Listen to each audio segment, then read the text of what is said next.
Hey, what's up, fam? How you guys doing? Good evening. Welcome to the Tuesday night evening stream. Finally sat down here just checking out the charts, and man, what a crazy some crazy moves we've been getting here in this Asian session here. Whew. So we did actually invert this this gap here. Let's get rid of that guy. We do have this 1 hour bearish fair value gap still intact above. We peaked out at sort of 24,500 on this crazy candle here. I was trying to check out the news to see what it was. Anna, hey, good evening. How are you? Trying to see if there was a Trump tweet or something. It had to be, right? 12, 13, 14. Lone Wolf, hey, what's up? Good evening. Did you guys see what created this 100 point candle here?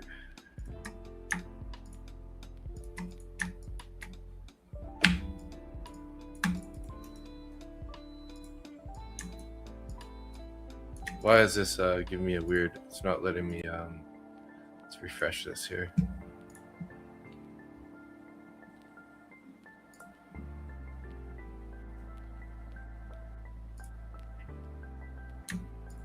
There we go. Yeah, 106 point, or sorry, not quite that high. What is going on here, guys? All right, there we go. 81 point ripper. Anyways, 81.5 minute candle there. Pretty wild.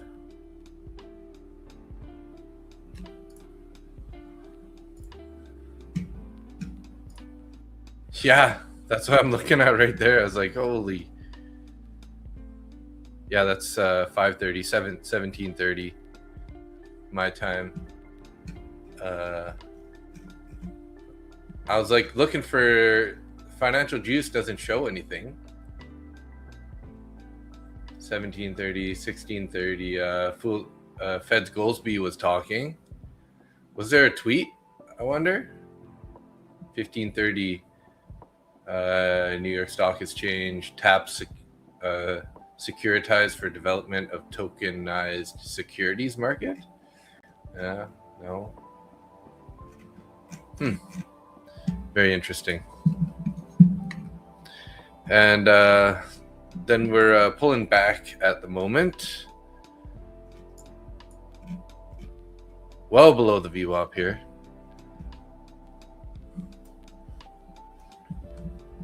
Be interesting to try to come up with a trade plan here, guys, with this kind of price action.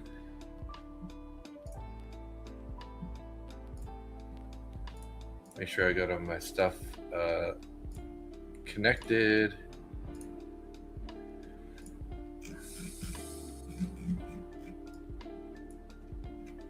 Some crazy news, man. Crazy price action here.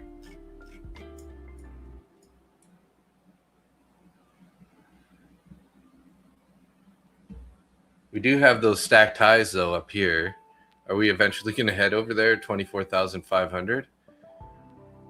We need sort of, if we just consider this as accumulation, right?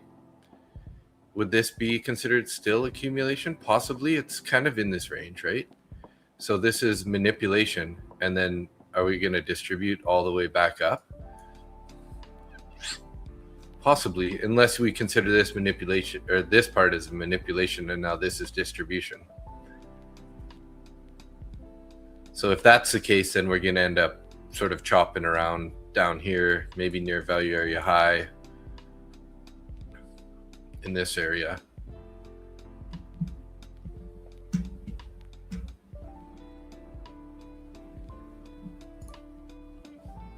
So it should be interesting. We're going to try to be patient here to see what we can have play out.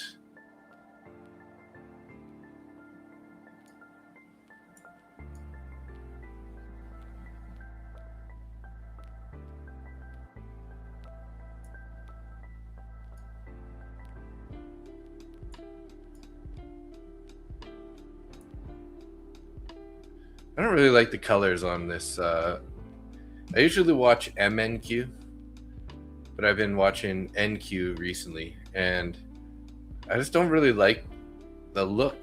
I don't know what I did here or how I can change this, but this just makes it darker and brighter.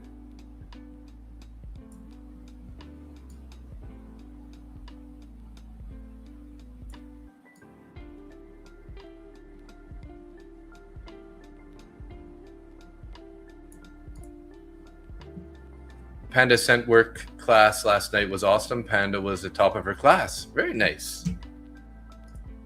Yeah, I did see that last one you posted in the general chat. That was pretty cool. But that was oh yeah, yesterday 8:13 p.m. Is that the one from yesterday? Because yeah, she did really good there. Next thing you know, she's going to be hired as a police dog. No, the hawk flies. I did not catch any of this. I literally, I was taking care of some work, and then I missed all this here. I literally got to the charts, started the stream, fed Frank, and I'm currently making Ralph's food, and we're already down in this area, so missed it. That was last night, yeah. Search and rescue, sweet. Trying to find your scent versus the judge's scent or whatever. That's pretty cool. Do I see the market moving higher tonight? At this point, I mean, everything is kind of leaning towards bearish, but at what point are we going to end the push down? It's hard to say. We do have this 1 hour fair value gap still in play, I think. Let me just double check this, make sure. Yeah. So if you look at the 1 hour chart, we didn't close above this fair value gap. So we still got this guy in play. It's been in play for, a couple days anyways. Yeah, because this was 23rd and then the 24th, and then so we still got that. We also have this one up here, so we'll have to see if we end up finding some support maybe down in this current 1 hour bullish fair value gap. We might be able to turn it around and head back to the highs. So, but at this point, I mean, kind of hard. We've put in the last 2 hours of bearish candles.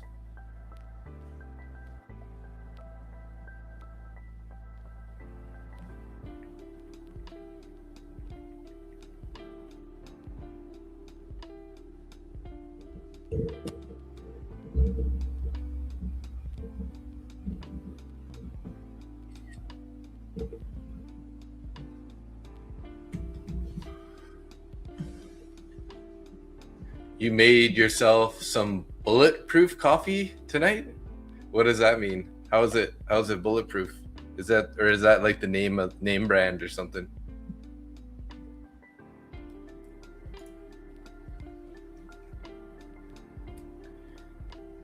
Crude came back down to the 80s. See, there must have been a Trump tweet or something then.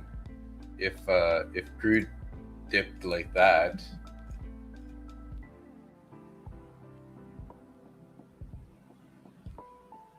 It's coffee with heavy whipped cream and real butter. Wow.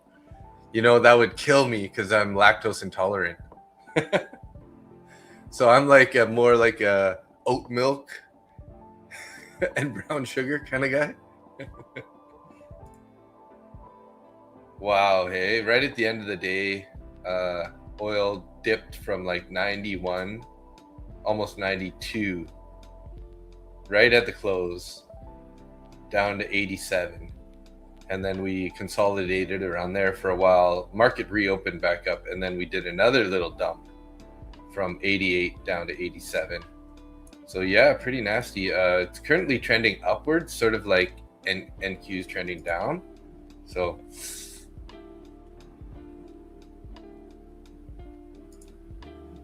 I'm gonna keep oil up though. keep an eye on that. If we start getting some boner candles here, maybe the push down isn't going to be finished yet. Hey, Lam Tao, how are you? Hello, hello. It's great for diabetics. What, heavy whipped cream and real butter?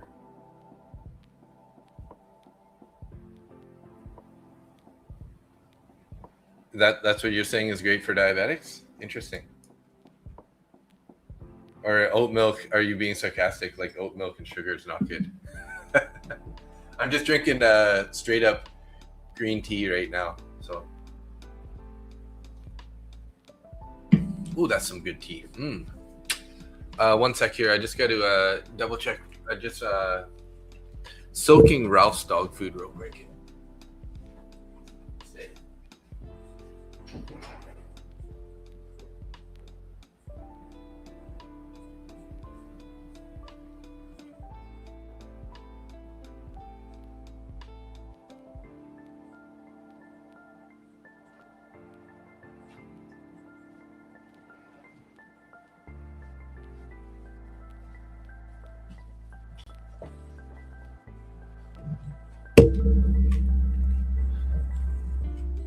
It has good fats and no sugar. Nice. Yeah. I mean, so, because it's heavy cream, there's no sugar in it? Heavy whipped cream? I just always think of like cream and milk is pretty high in sugar, but maybe heavy cream is a little different. Interesting. I mean, I could see how that would taste good. For sure.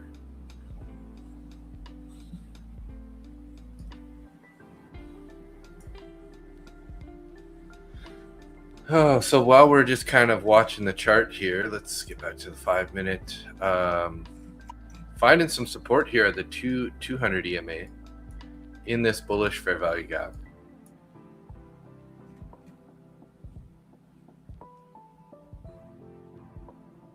It has to be real butter, not margarine, etc. Yeah, for sure, of course.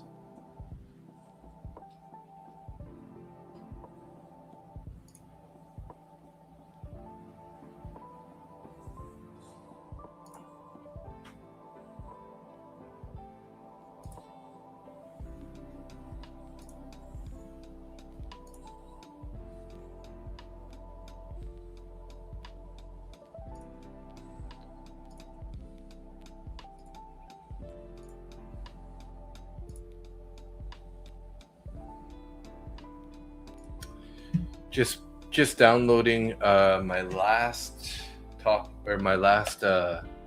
contact form, and I'm gonna get that ready for the giveaway tonight. Let's see, downloads, documents.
Okay, got that done. So let's go.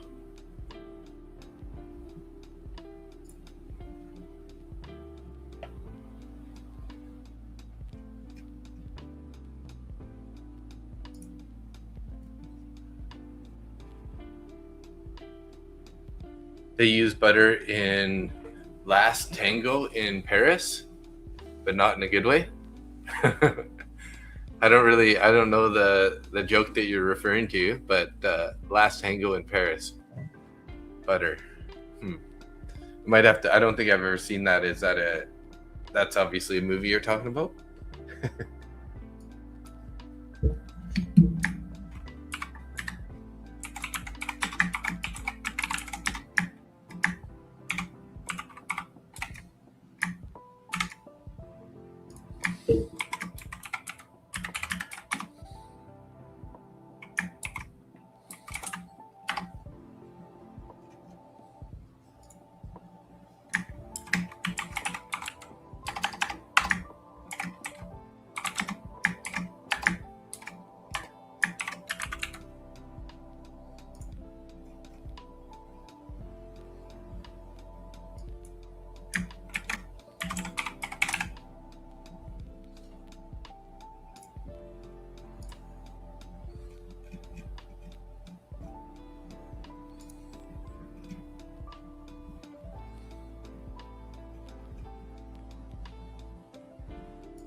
Marlon Brando film. Oh, I'm sure that's good then. Can you tell us which province a Canadian is from by how they talk?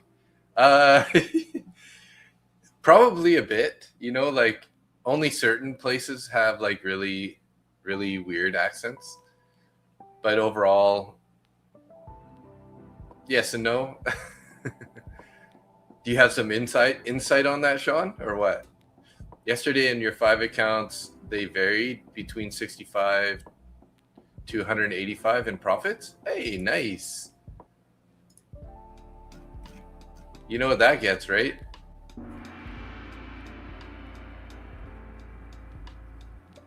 Big gong.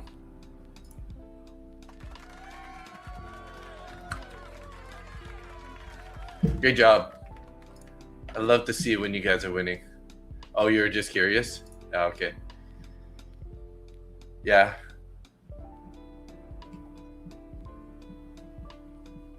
Like obviously there's you know, some of those eastern areas you can probably tell by their voices if they sound a little bit more French or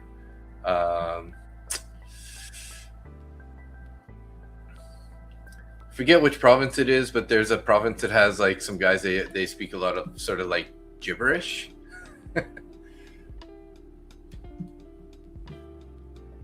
Drawing a blank at the moment though.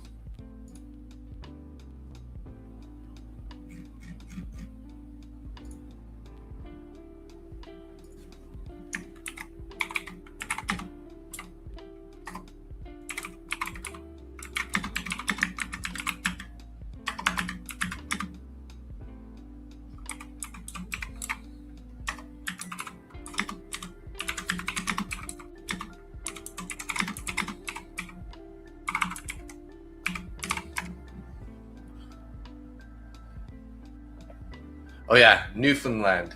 That's what I was thinking. The Newfies. The Newfies are, they kind of like speak in a gibberish. If you're interested, definitely do a little YouTube search and search Newfoundland gibberish. It's pretty funny.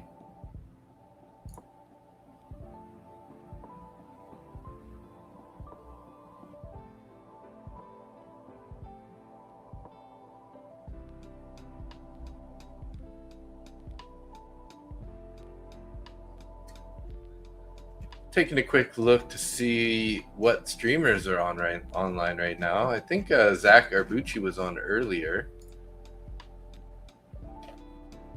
Yeah, the Newfies, right?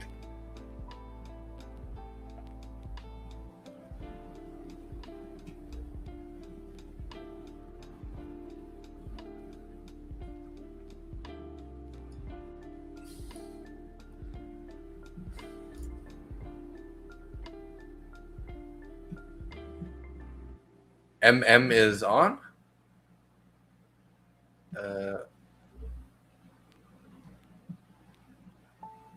MM.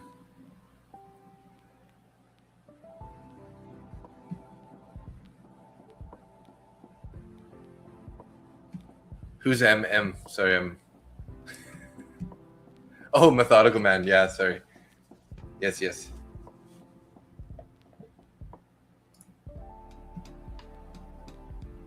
I've never really watched Methodical Man much.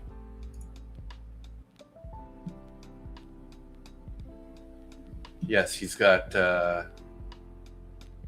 He is on. Looks like he's in a long.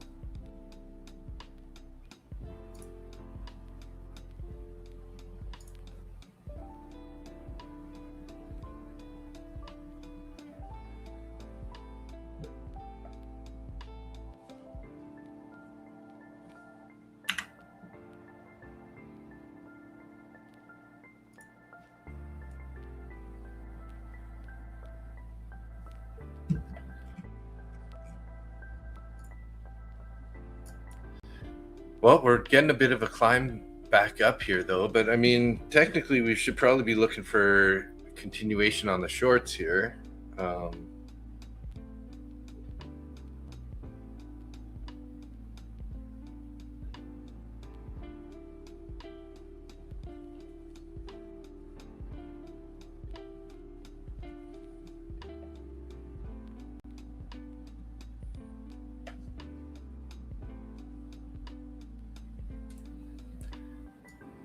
We might climb back up into this bearish fair value gap here, 24,400 area. We can look for some weakness around there. We have the overnight VWAP. That would be an ideal short setup here. Looking like, I don't know, if we invert this bearish fair value gap here, we might end up getting a little bit more of a pop here. It looks like we're trying to invert it right now. Got 30 seconds longer here on this candle.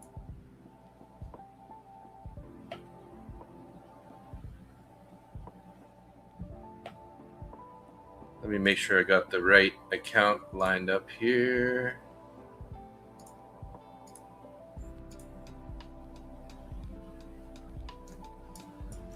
So we are going to do a Top 1 Futures giveaway, a 50K evaluation account tonight. Probably going to do it in a little while, though not right away. Probably a little bit later in the night, maybe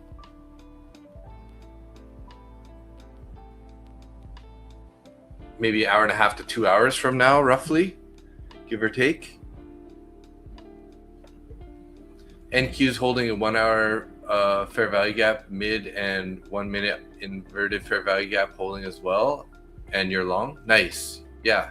I did see that 1 hour bullish fair value gap that we've been trading in from the pop there, sort of, what was that, at the end of the day? So let's, yeah, I'm going to frame that guy up just so I don't forget about it. Right here, basically.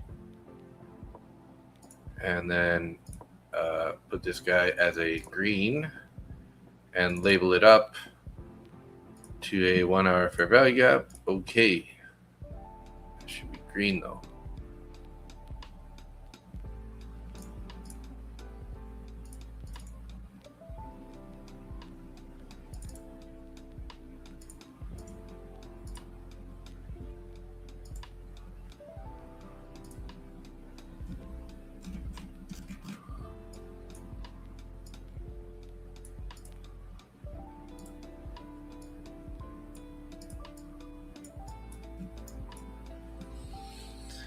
Dave, do you run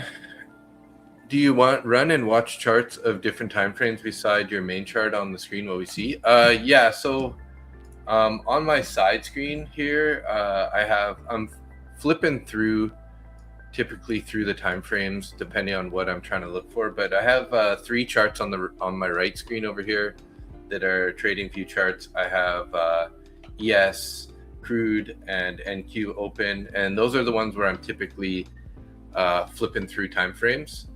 But overall, you know, I really only use the higher time frames to sort of spot out some of these bigger gaps and overall trend. So after that, I'm usually down to the 5, the 3, or 2. I try to stay away from the 1 minute chart these days. Just find that there's a little too much noise, and I end up like kind of tunnel visioning in too much to those, like to the 1 minute chart, you know, kind of like can forget about the whole overall trend because of what's happening on the 1 minute chart. So it starts looking like its own trend, you know. So I've been trying to stay away from the 1 minute chart.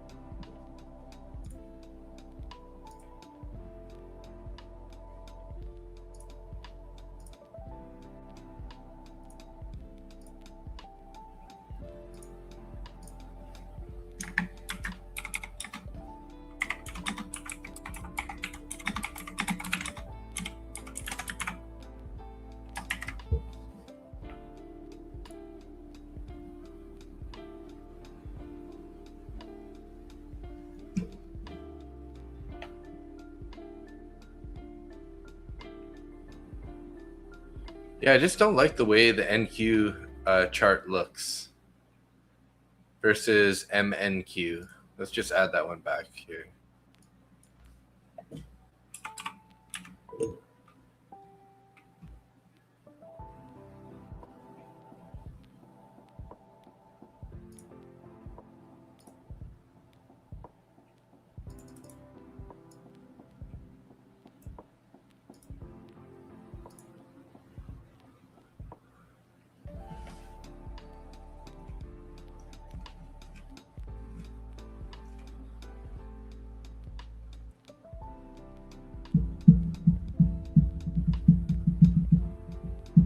Tim Korth only uses a 1 minute time frame for lovemaking. Yeah. Yeah, I mean, when you're that much of a manly man, you don't really need much more time than that, right? Go minute by minute. Where is Tim Korth? He needs to hear that joke right now. Hey, we got 22 people in the stream so far. Hey, thanks for tuning in. Looks like we have 5 people on X also. Welcome, welcome, guys. Why is it looks like my YouTube stream isn't showing that it's live? What the heck? You guys are all in the stream though.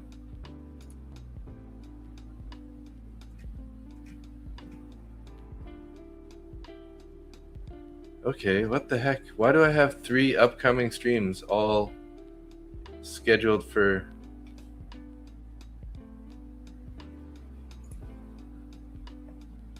This is so weird. There's some sort of a glitch where I got a bunch of other streams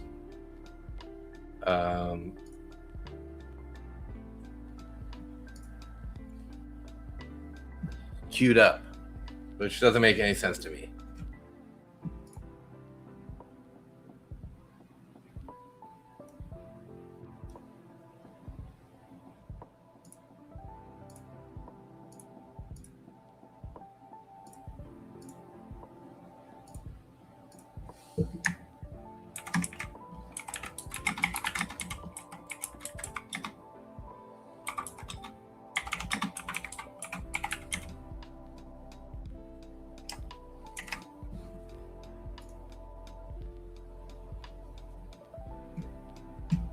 We love the manly man. 100%, right? All right, there. We're pulling back into this. We did invert that fair value gap here. Do we want to try to take a 1 micro long here? We could try a 1 micro long here.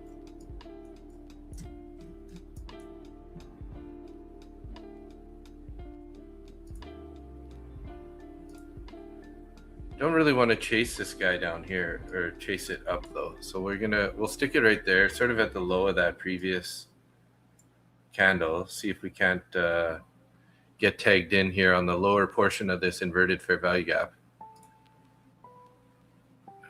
Wait a second. Was this on the 2 or the 3 minute? This was a 3 minute. Did we? Yeah, we did invert it there. Okay. So let's relabel this yellow because it's inverted.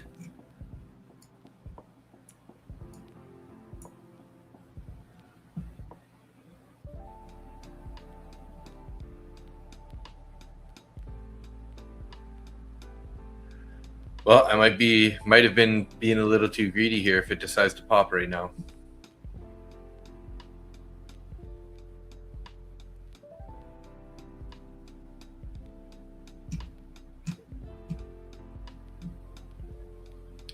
More people showing up in the stream. Welcome, welcome. We got 25 now. How's everybody doing? Thanks to those who have already been typing in the chat, and whoever else might be watching, definitely say what's up in the chat. And looks like I might have missed this guy here.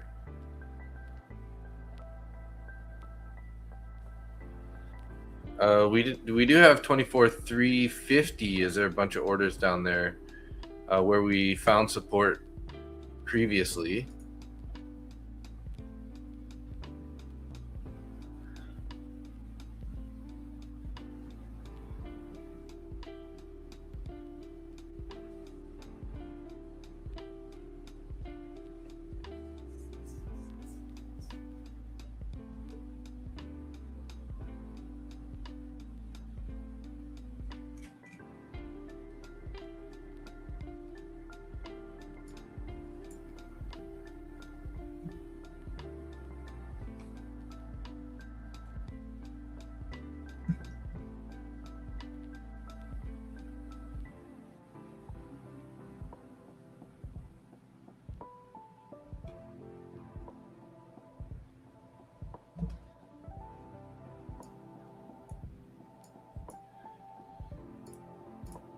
All right, we're getting a bit more of a pullback here.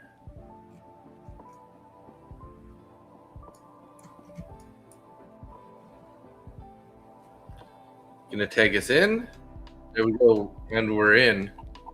So, you know, like I always say, guys, my rule is here, if we invert this guy, if we get a 3-minute closure below this, we'll be looking to get out. Might not be good, guys. I'm not liking it already. We'll see, though. We'll give it a chance to play out here.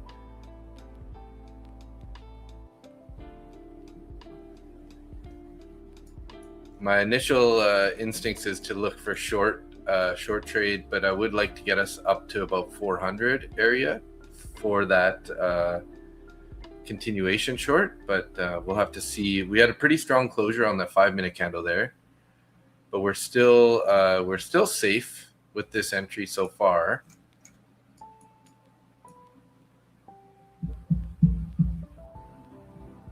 And I guess what we can do is we can put a stop just a little bit below the lows here, maybe like 47 or 45.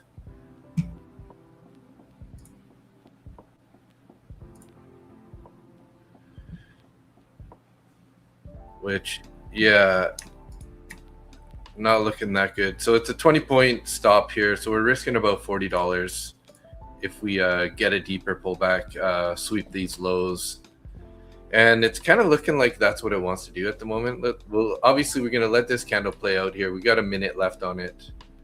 But if we do get a closure below this little gap here, sorry, right there. If we get a closure, say 361 or lower, we'll definitely be looking to get out of this trade.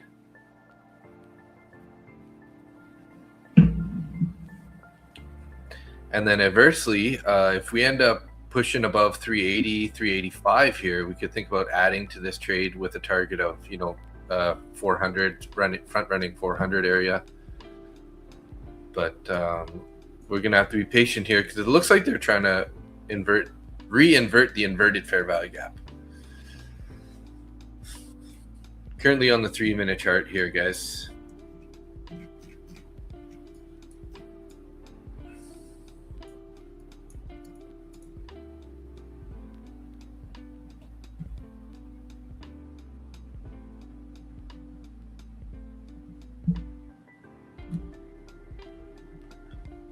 So we did gather a few subscribers recently, guys. We're up to 723, on our way to 1,000 someday soon, hopefully. We've been grinding pretty hard here, putting in the evening streams 3 nights a week.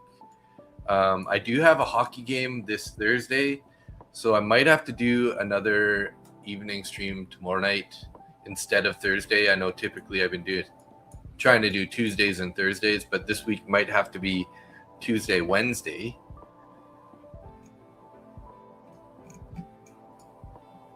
Let's see if this bad boy is going to hold here.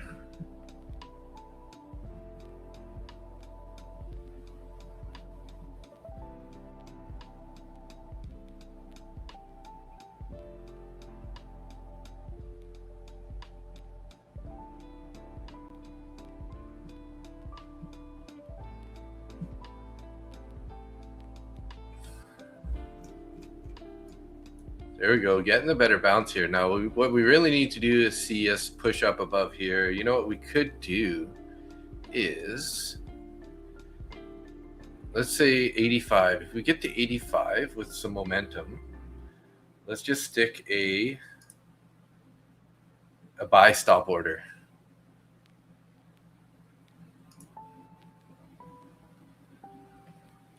So we can get an add in here.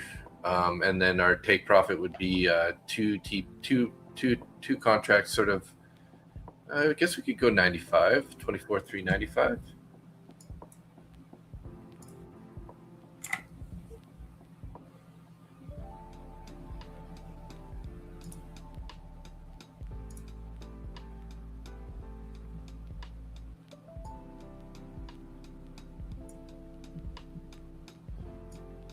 But first, we got to get bullish here. We were looking good there for a second. Need to hold this level here. We got 48 seconds left here on this candle. Crude is creeping up. Yes, it is, which isn't good for our NQ here. We need to. Hopefully, crude is going to do a bit of a trap the longs kind of move here, and then just rip into a bearish candle.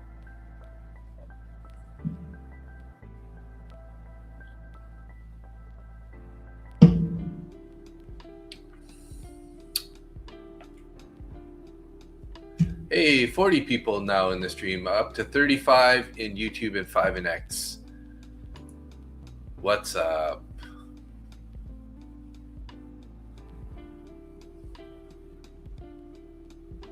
Okay, we did not invert it again on that new candle there. So it's unfortunate though. This is looking pretty bearish to me. Like we keep creating these wicks. On the 5 minute, we popped up and rejected pretty hard, kind of staying inside this gap.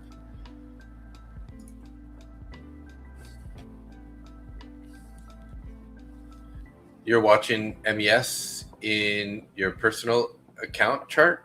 Nice. Are you flat right now?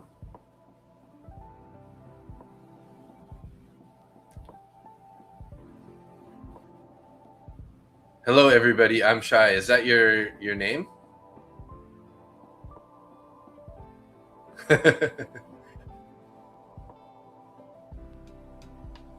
Yep, you're in a position or you're flat? Sorry. I think I asked too many questions to know which one you're answering there. We're currently at $15 now.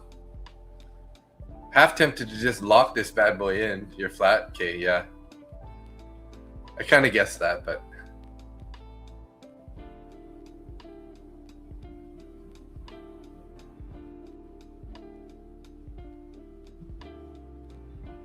Wyatt Thopes.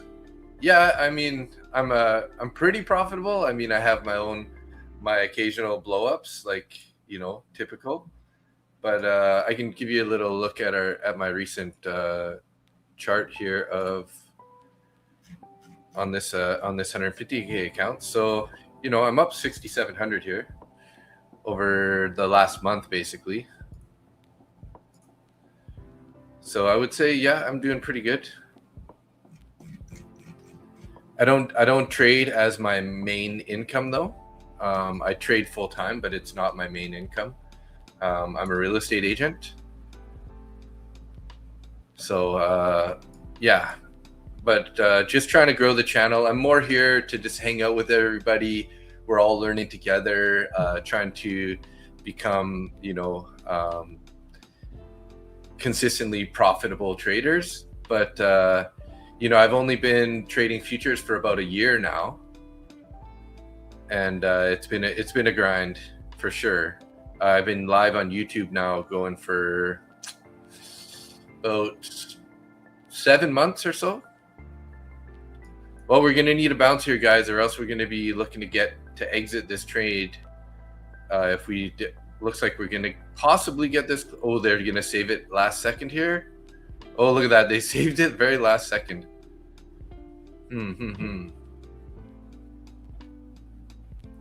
We did not invert that fair value, that inverted fair value gap here. Again, buyer stepping in here a bit. CBD is kind of a little wonky. We're kind of like chopping in the CBD. So no buyers or sellers really taking control at the moment. We're negative 610 CBD. So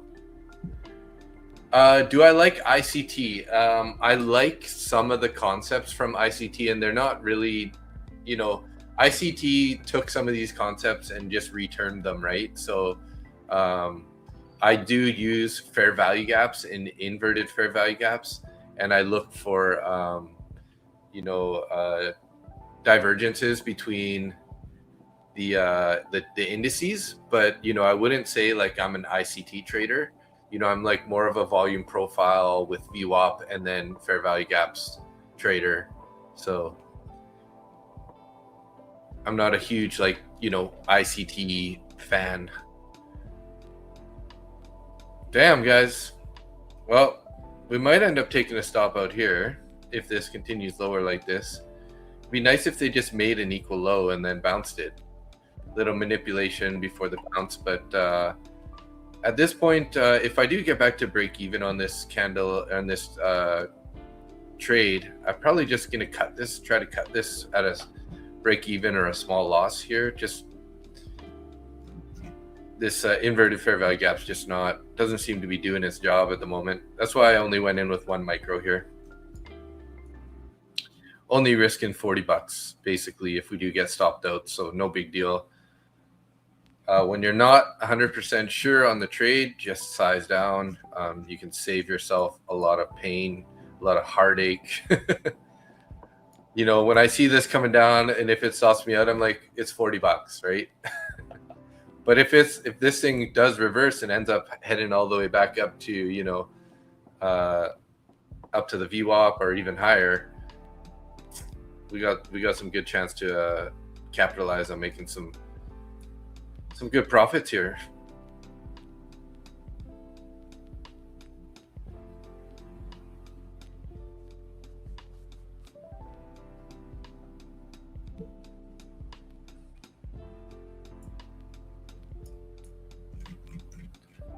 So 13 seconds here on this candle. They keep trying to invert this fair value gap. The buyers keep stepping in and holding it up.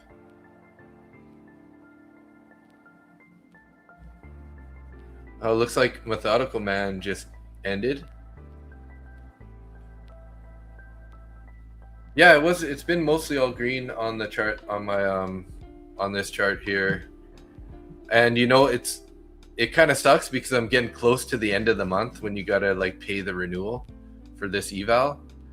And I basically have 1, 2, 3, 4 more trading days, and I'm about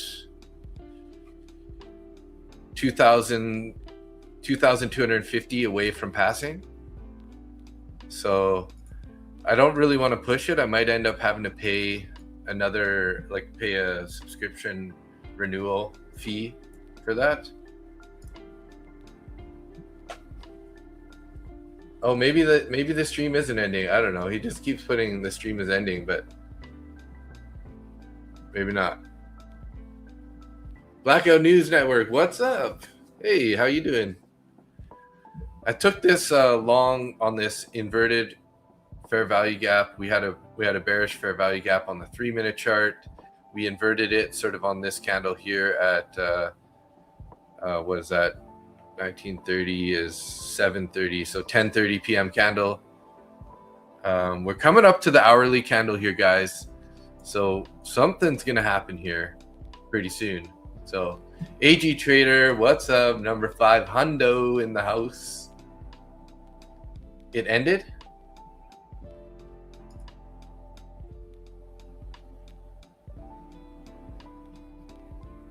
This is the third time I've seen it say the stream has ended, though.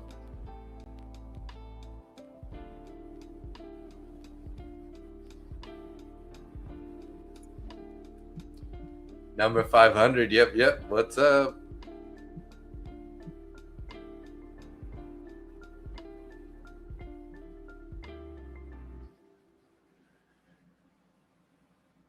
Well, that's too bad here. Of course, when the one candle, if they do invert it, they're going to push it all the way down to my stop before we actually invert the fair value gap. Don't even give me the chance to get out. He was BSing because of a giveaway? Gotcha. Watch out for the hourly wick. It might wick you. Yeah, I know. That's what I was just saying. We got the hourly candle here in 7 minutes.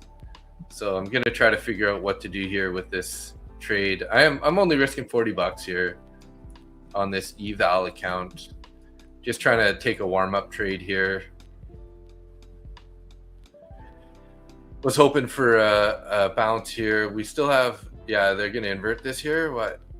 1 second. Yeah, they inverted this. So if we get a bounce here, we're just going to stop it out, break even, or anywhere up here close to the entry.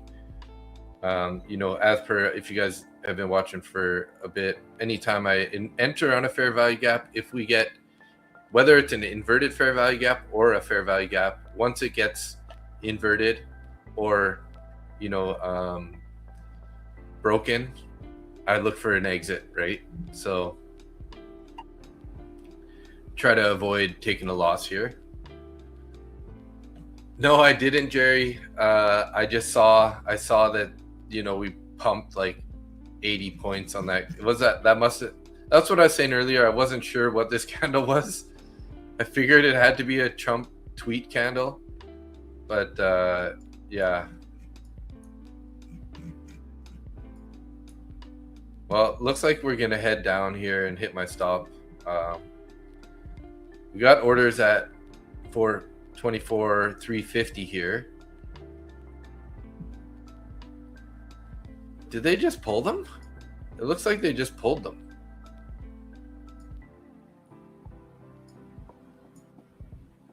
Yeah, we had 23 there, and then they just pulled them off.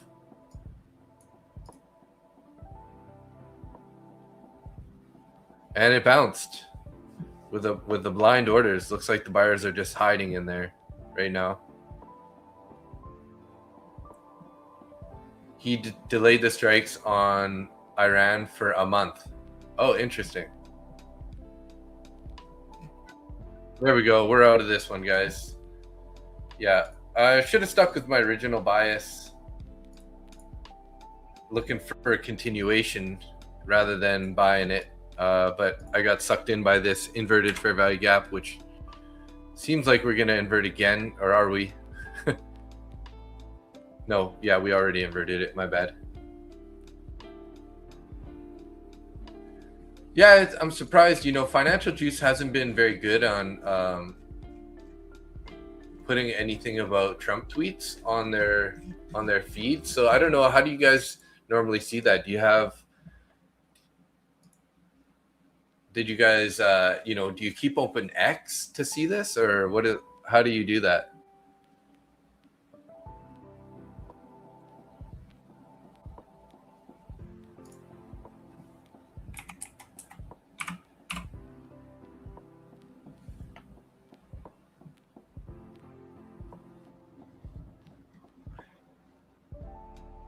And does Trump actually even have what is Trump's X account? Is it at real Donald Trump?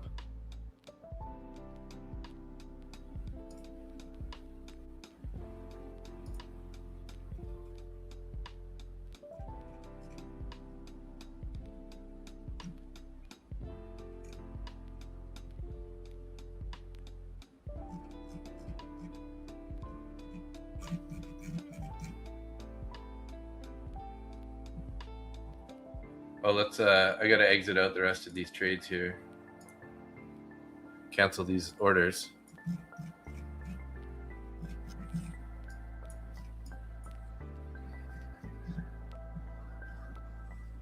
So we are still in this 1 hour bullish fair value gap. So, oh yeah, he posts on Truth Social. I don't have a Truth Social account, but there should be, like, you know, normally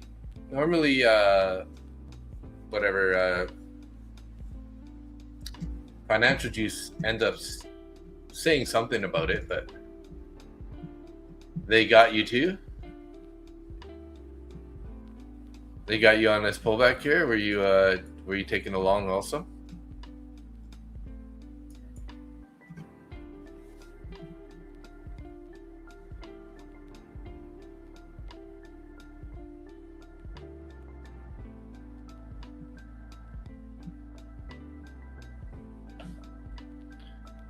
You were? Gotcha. Yeah, I wasn't that confident in that trade. That's why I only took one micro. I only risked $40 on it. So not the end of the world, right? Pretty easy to get that back. Just wanted to get, you know, get a little warm up trade. So while we're just pushing down here, should have just maybe just taken a momentum trade there. The way that we're pushing down, we're probably going to at least tap the 25 level, which is going to be a value area high.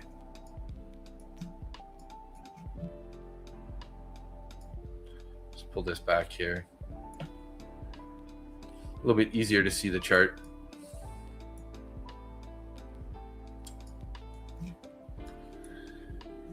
What could realistically be our target to the downside here?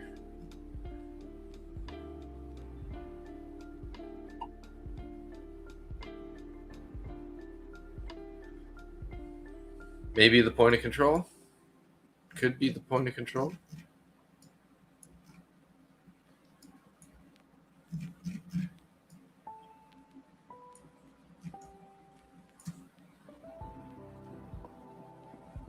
The gap? I usually catch those through social media. Just happened to log in at the right time and I saw it while the market reacted. Interesting, yeah.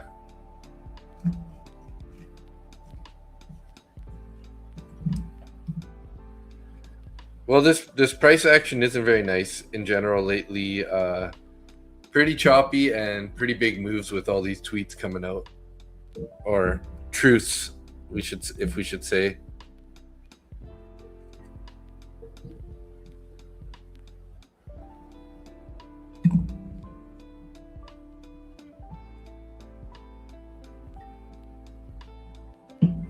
The method man is off, hey? Methodical man.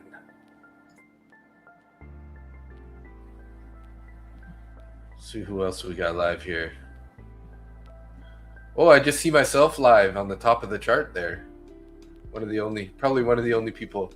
The Captain Traders looks like he's live. What else we got here?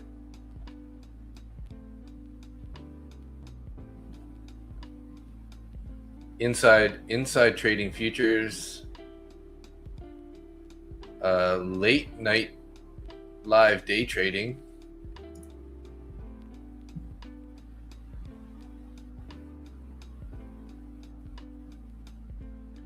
That's a weird trades on a weird chart.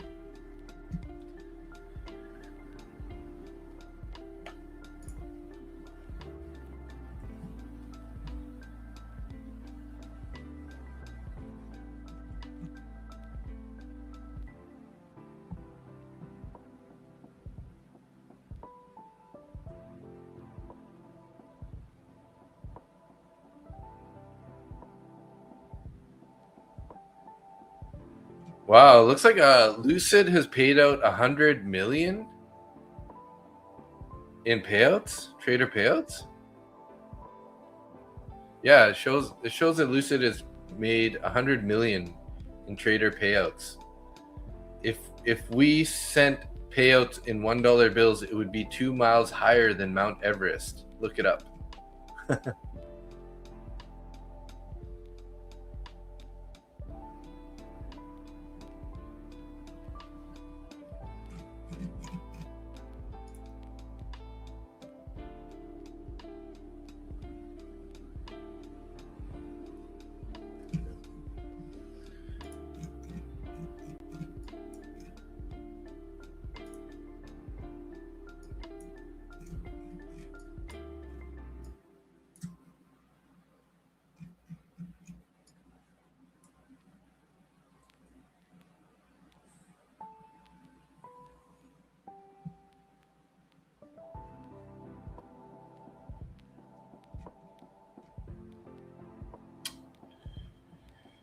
So, what are we gonna do here, guys? Looks like, where is this gonna stop?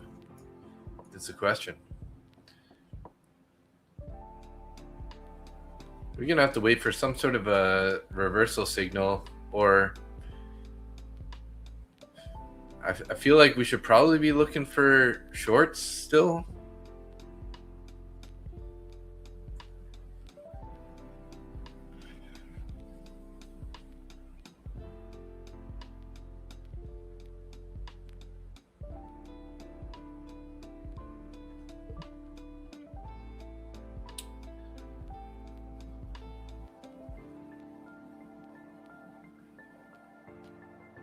If we do end up getting a bounce, we can try to take a short here at the overnight VWAP. We have this bearish fair value gap here up at 24,400.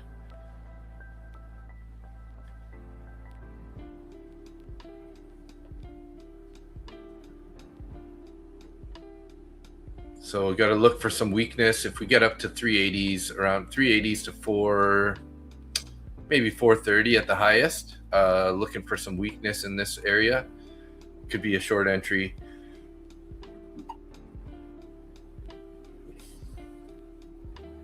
And then I feel like if we get all the way down to this POC down here, we could look for a bounce there.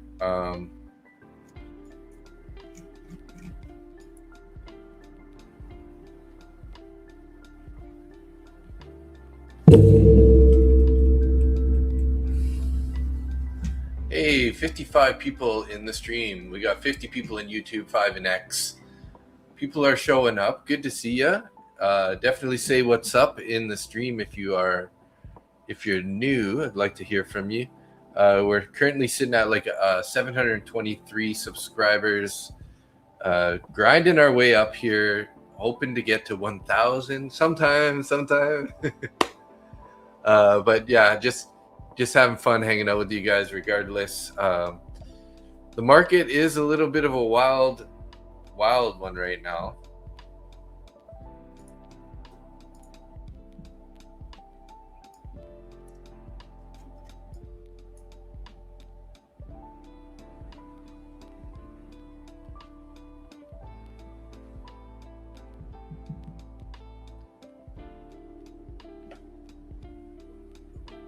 Liang Bache, fourth. Hey, what's up? How you doing? Welcome to the stream. Nice to meet you. The fourth.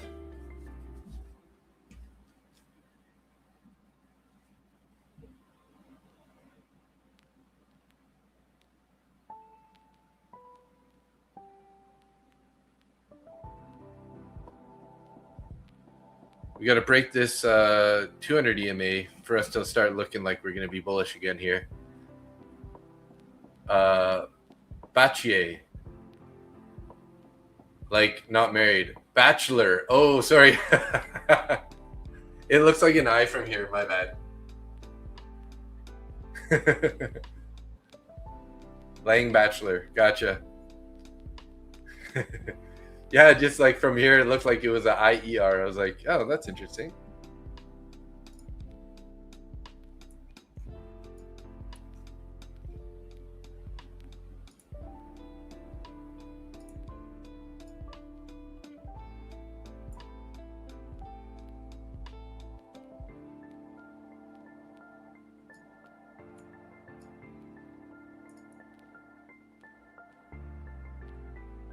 Hey, thanks. Yeah. Getting a little bit of a bounce here. If we can take the 200 EMA with some momentum, that'd be a decent sign that maybe the bulls are actually back in play here. In this 1 hour bullish fair value gap at the moment. Hey, Lilish, good morning. Hey, it's good morning for you. It's evening for us. Yeah. What time is it for you right now, Lilish? If crude rolls over, we might see some good bounce in equities. Yeah, crude was looking pretty. Yeah, crude is rolling over a bit here. If it decides to dump for us.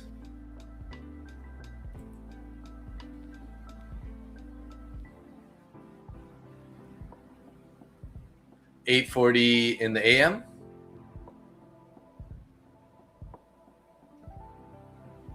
So you just waking up then?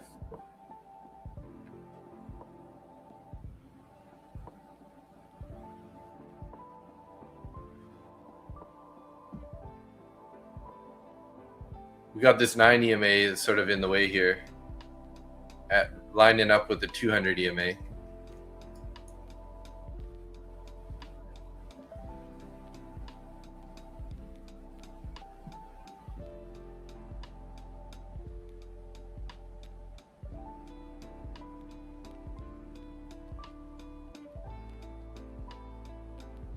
Yes, yes, you are. Our petrol pumps are going out of petrol and diesel. Oh no, that's sorry to hear that.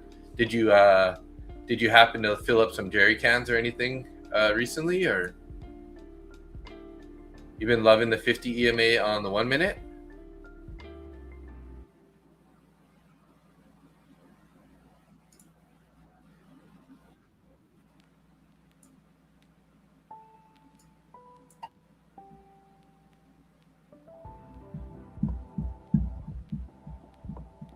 Well, looks like oil's still pushing down, and here NQ is pushing down.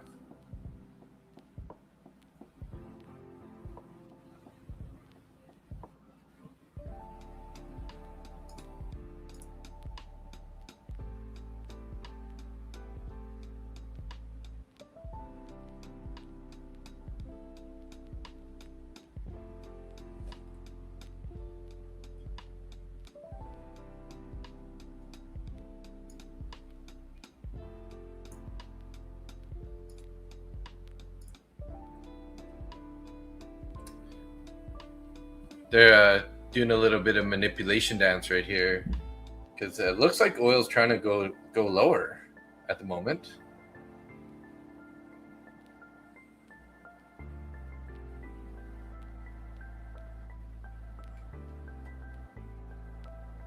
You printed on that MNQ rejection. What do you're in that short there? Some emergency backup we have. Okay, you have some. Nice. Yeah, it's pretty scary to when the pumps start running out of gas and diesel. That's freakish. Sorry, Lilish, where did you say you're from again?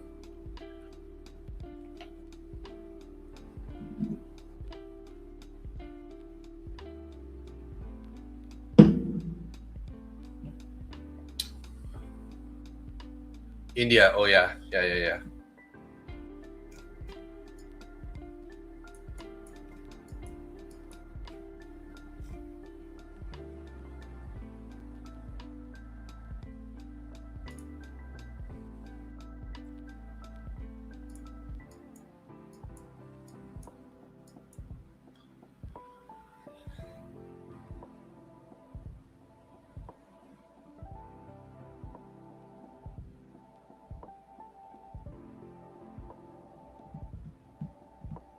I grabbed a nice play. You're still in. Took some profit. Nice. Oh, you closed it right there. Gotcha.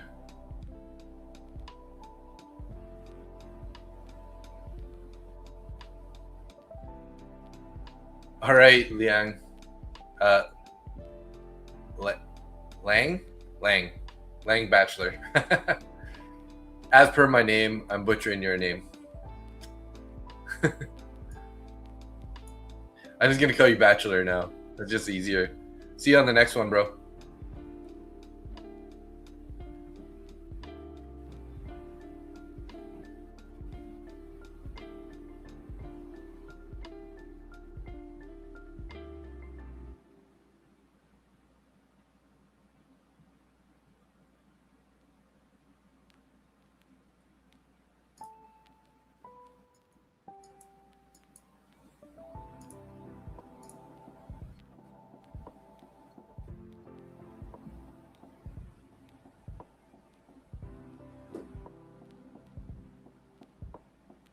There we go. We're breaking down here, guys.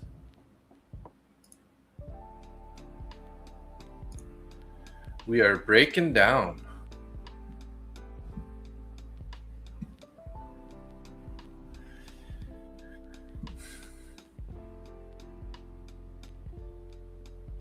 falling, right? Yeah. So we're gonna have to be patient here to wait for more of a signal for long.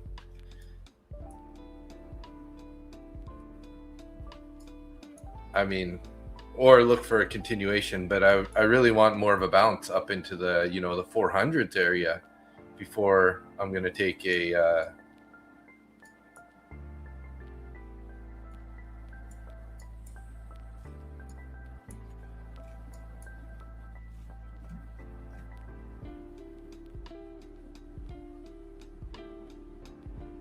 crude's pulling back.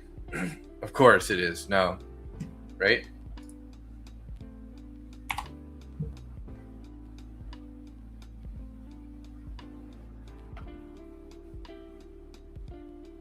Yeah, crude was bouncing up there a bit, which helped NQ go lower, and then now it looks like crude's starting to roll over a bit again.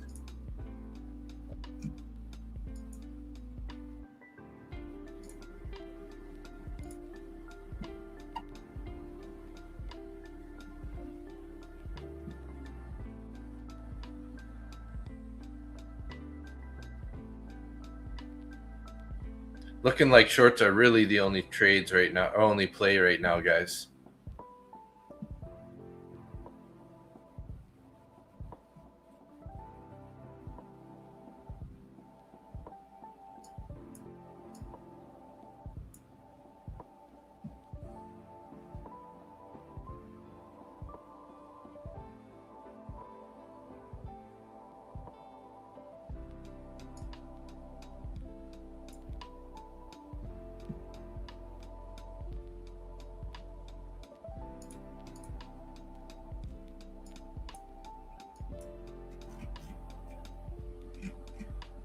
Not looking like this is going to be, you know, you don't really want to be catching a falling knife. And currently this is looking like a falling knife, right?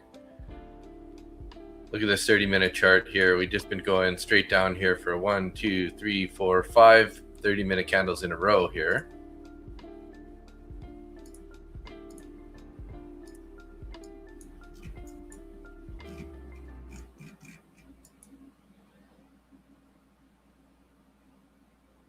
The last bullish candle gets no follow through. That's good for the shorts. Yeah.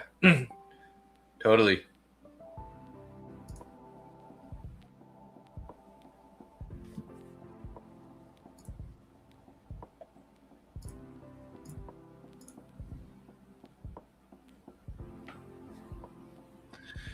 So looking like patience is the name of the game here. I'm looking for a bigger bounce here before we get into a short. But it seems like short's definitely the way to go at the moment.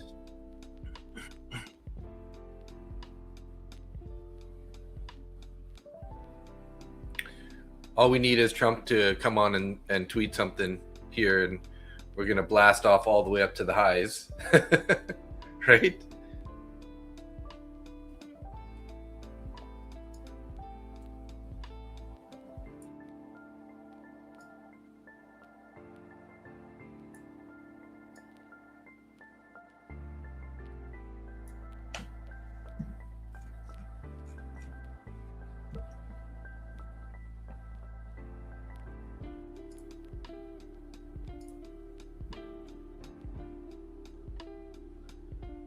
Found a little bit of support here at the value area high, but again, how much is this going to bounce? So far, we haven't been getting much of a bounce. What was this guy here? From the lows, we got a whole 30 points. You know, even if we get a 30-point bounce right up to this 9 EMA.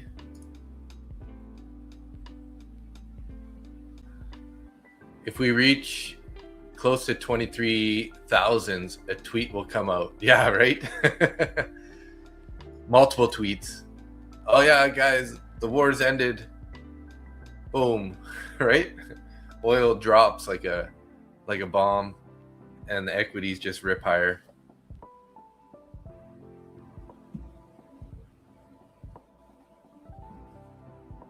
You're long oil, and of course, they decoupling.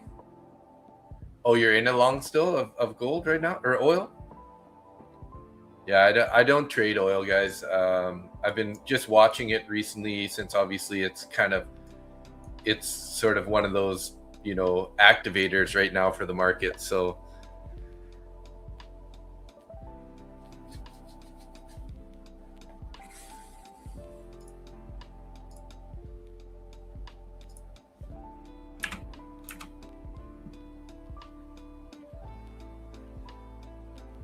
getting a bit of a bounce here. We're going to head up to 47 area and reject again. Probably we're going to get some sort of rejection in this area between 47 and 50, those key levels.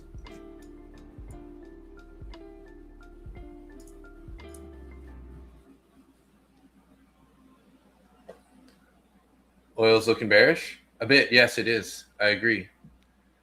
But that could change in a moment. Hey, there's Kaylin. What's up? Happy trading. Yeah, on the hourly chart.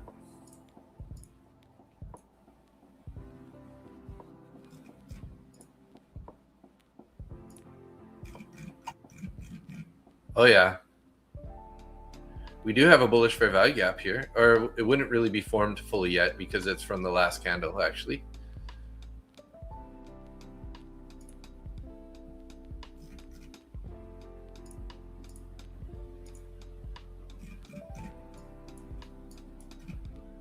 So is that the end of the bounce here, guys?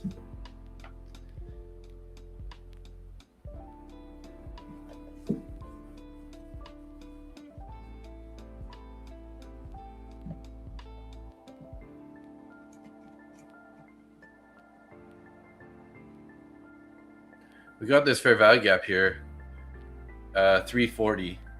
Kind of going to be a bit of a line in the sand.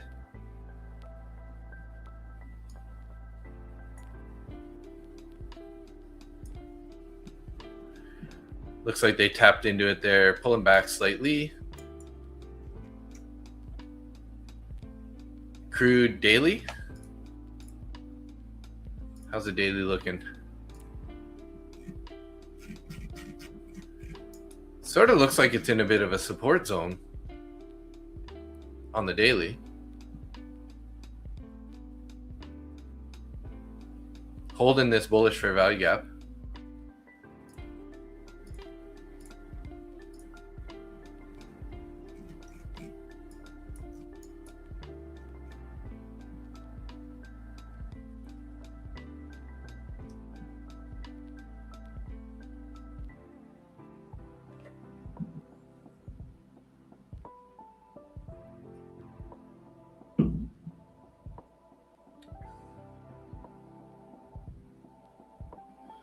Oil has been sort of climbing for a bit here after those two big sell-offs during the day.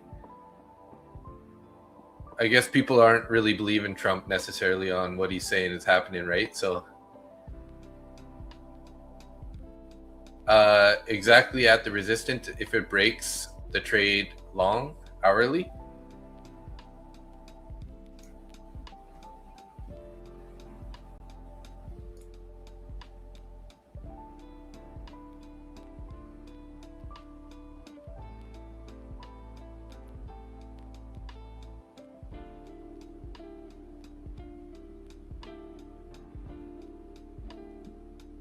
So we tapped into that bearish fair value gap there and kind of heading lower here.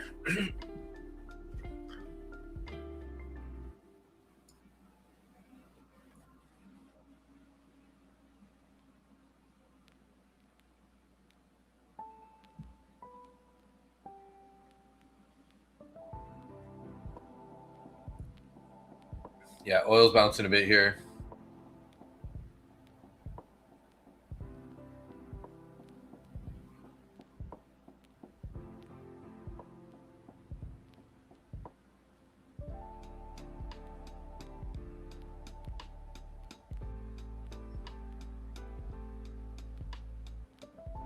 NQ can't seem to decide what to do here. Is it going to roll over or are we going to bounce? What you going to do here, NQ?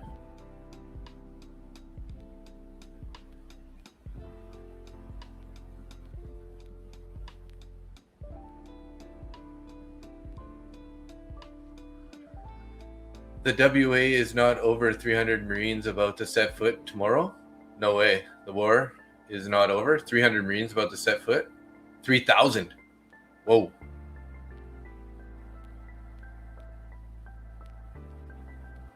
Well, that's not good for the indices.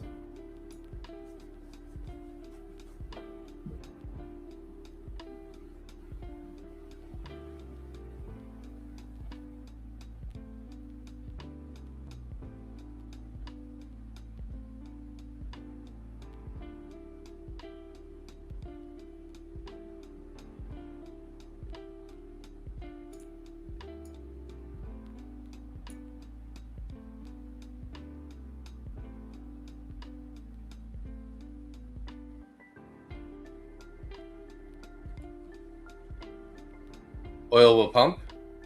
Yeah, as soon as the boots hit the ground, for sure, oil's gonna pump. I agree. I can agree with that.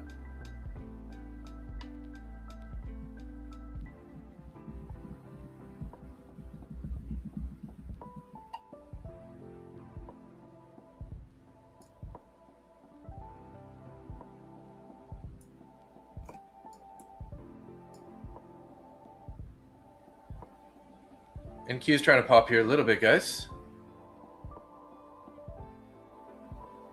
But oil's bouncing too here, so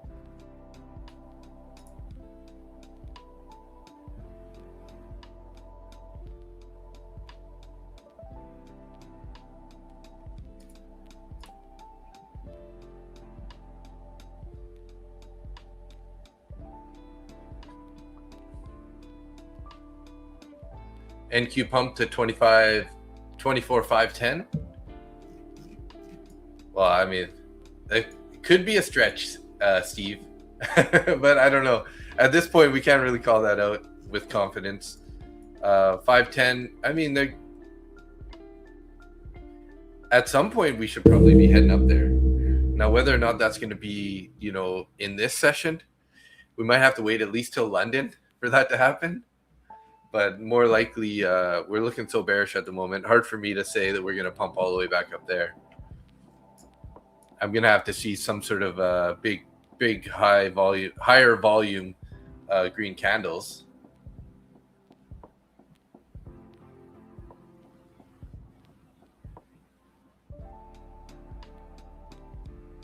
Looks like they're trying to bounce it a bit. So is there any orders up there? Let's see here. I'll scroll it up.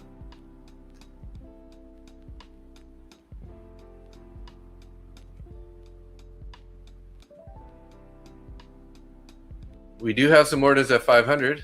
Yeah. 524, 511. Looks like they took them off though. There was more on there not long ago. Yeah, they had like 100 orders at 511 or 510.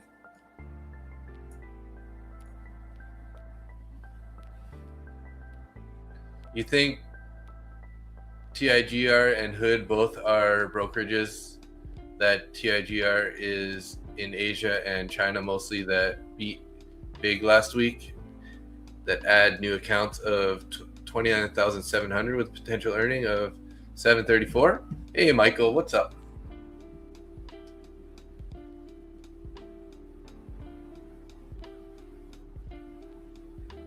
I don't know much about TIGR or Hood. I know you're talking about Robinhood, right? Angia, what's up? Good morning. Are you just waking up right now, Angia? Because I guess it's 15, 16 hours ahead for you, right? So that's 8. So you're up at 6:30-ish? Oh, and hey, don't be sorry. Thanks for tuning in. Good to see you.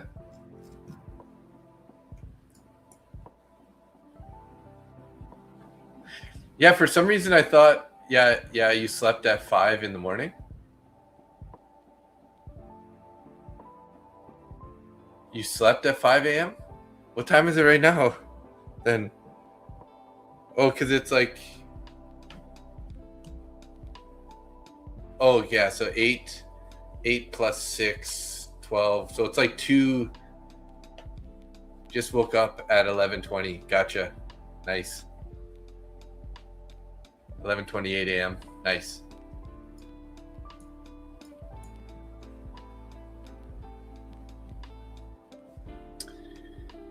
Okay, guys. Looks like they are trying to bounce it here a bit more. Oil did a little bounce, and then it's like heading back down.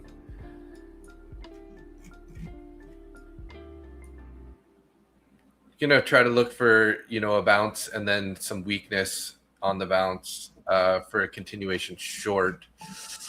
Hard to say though at this point, guys, with this type of price action.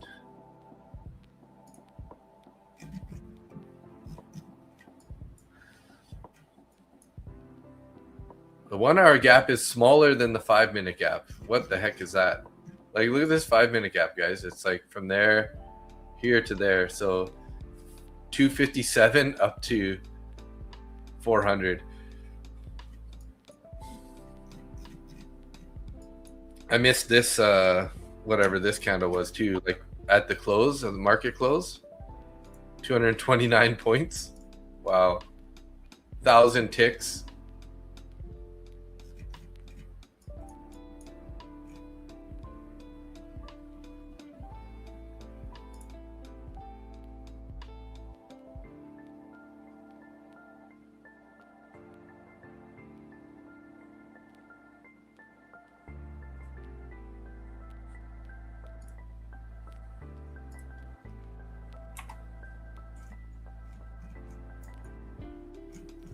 We're in that bearish fair value gap right now.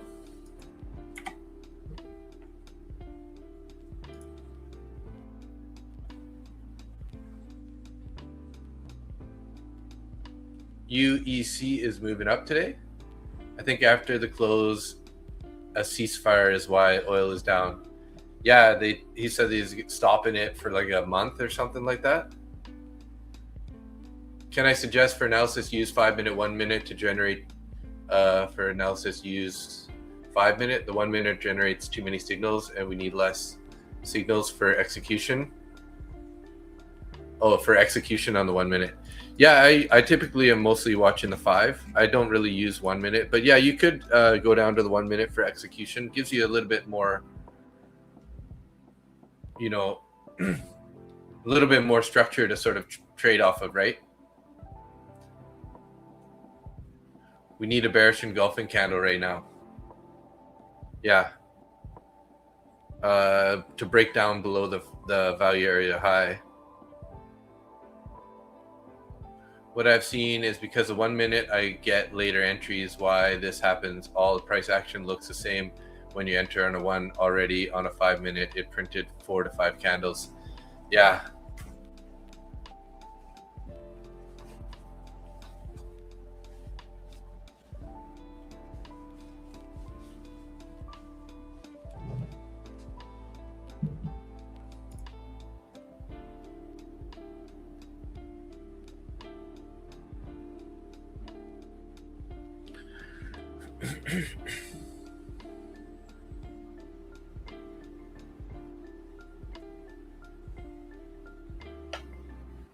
Yeah, that makes sense, Lilish.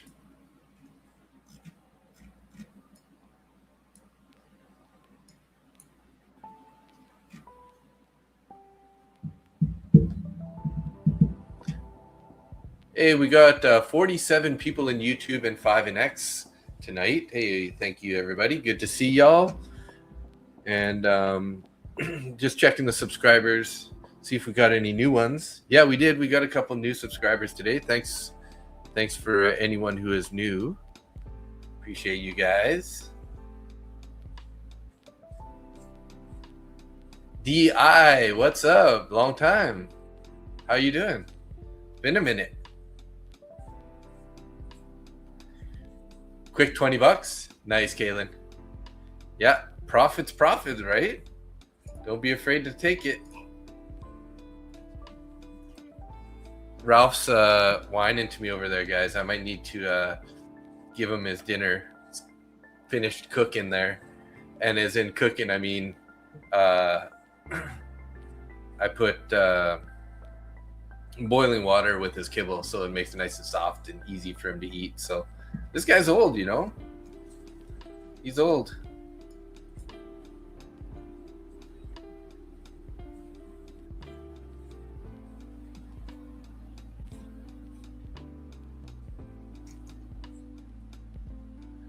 You got the payout now in drawdown minus 9%. Market cooked me last month. Oh, sorry to hear that. No, that's a fire. It's a fire. Look, see, it's warm. Oh yeah, I can warm up my hands. Whew. It's a little cold in here. Will I consider to stream the London Open as well? So I will probably be ending the stream around 10:30 tonight, which is 1:30 a.m. East Coast. So that's kind of right before the London Open. Usually, because I'm getting up so early, I just can't stay up that late, right? Because I got to be awake for the 9:30 East Coast candle or East Coast Open.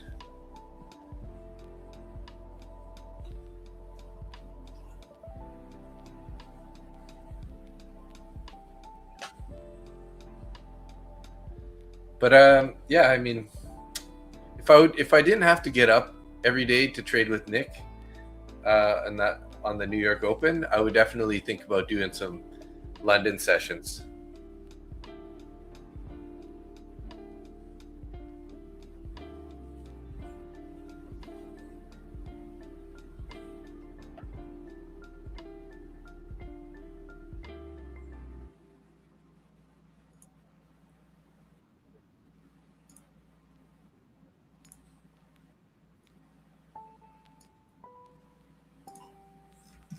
Well, getting a big bounce here, guys. Maybe this is going to be it. We're gotta look for some weakness up here, and maybe we can find a short entry. See if we can't get a short entry up here somewhere.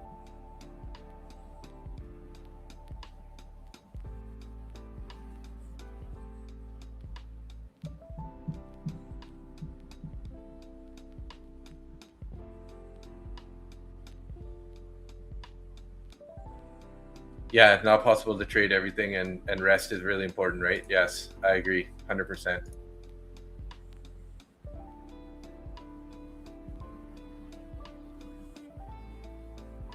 Nice bounce. What happened? Yeah, I didn't see a whole lot happen there. You know, oil's not really bouncing. It's not really pulling back. I don't know.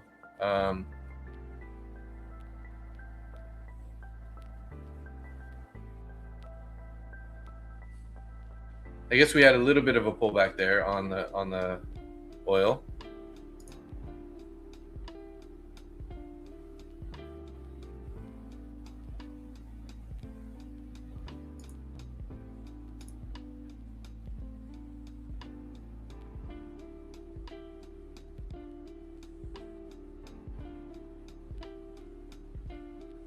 Manipulation here.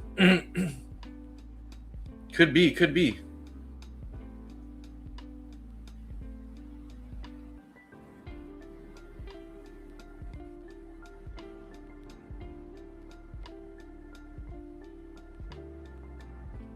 Pretty aggressive buy-in right now, though. Is there some sort of tweet that we don't know about? You caught a falling knife for change. Longed ES yesterday, value area high. That usually doesn't work for me. Lemix? Oh, like, but you turned it into a win, I'm assuming? Now oil's reacting? Yeah, now oil's reacting a bit. Heading down.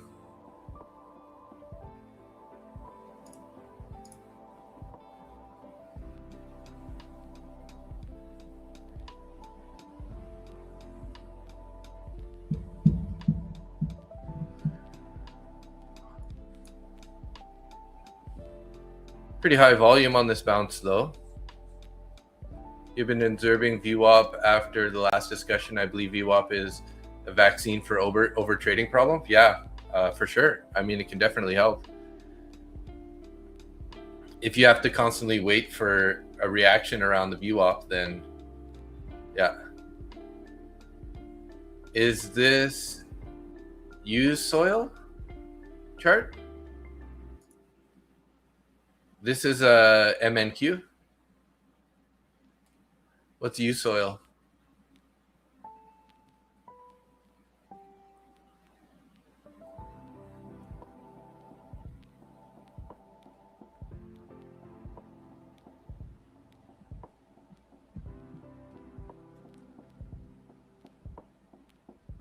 US oil? Is that what you mean? Used soil is doing nothing? Yeah, it's the same on your NQ chart. Value area high was a swing low. It was good for 10 points. Nice. Yeah, value area high right there. Gotcha. That's where you went long? Nice. USOL and WTI oil? Gotcha. In CFD prop account, we got US oil. Interesting.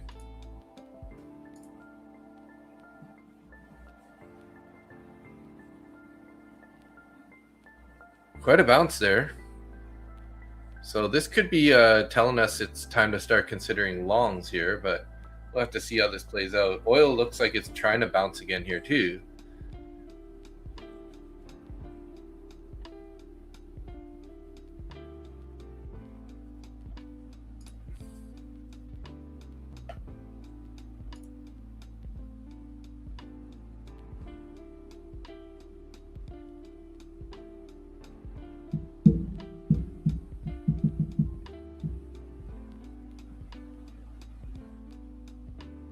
Sorry, did you mean CFD, right?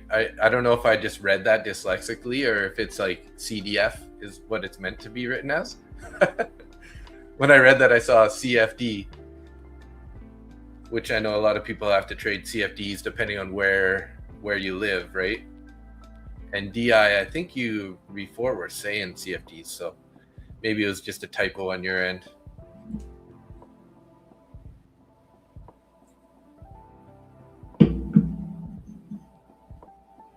4-hour chart trying to print a huge flag from yesterday. I think we have a big chance to pump today. Yeah, I mean, I could see that happening, Angia, for sure.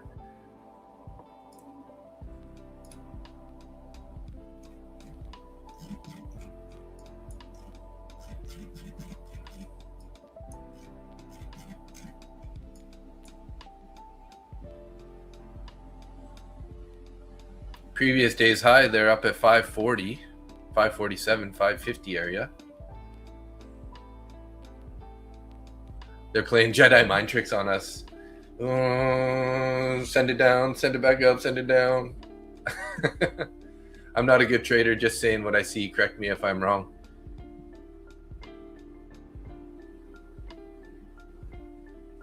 Yeah, it is. It's definitely a huge flag still from yesterday. I see what you're talking about. We could try to could pop on some trend lines up here. Maybe if we just go from this guy, maybe something like that, which is, technically this could be a bullish trending chart. So we've kind of tapped into this 1 hour fair value gap a few times. We pushed lower. Maybe we're going to head down to value area low before we break out. But the market is honestly so hard to read right now, guys, with the way that this price is working. So anything could happen, really. We got a war going on. We got Trump tweeting this and that, some misinformation about the market, whatever. So it'll be interesting. Bounce off the 50 on the 1 minute. Yeah, you're saying that earlier. You like the 50 on the 1 minute, hey?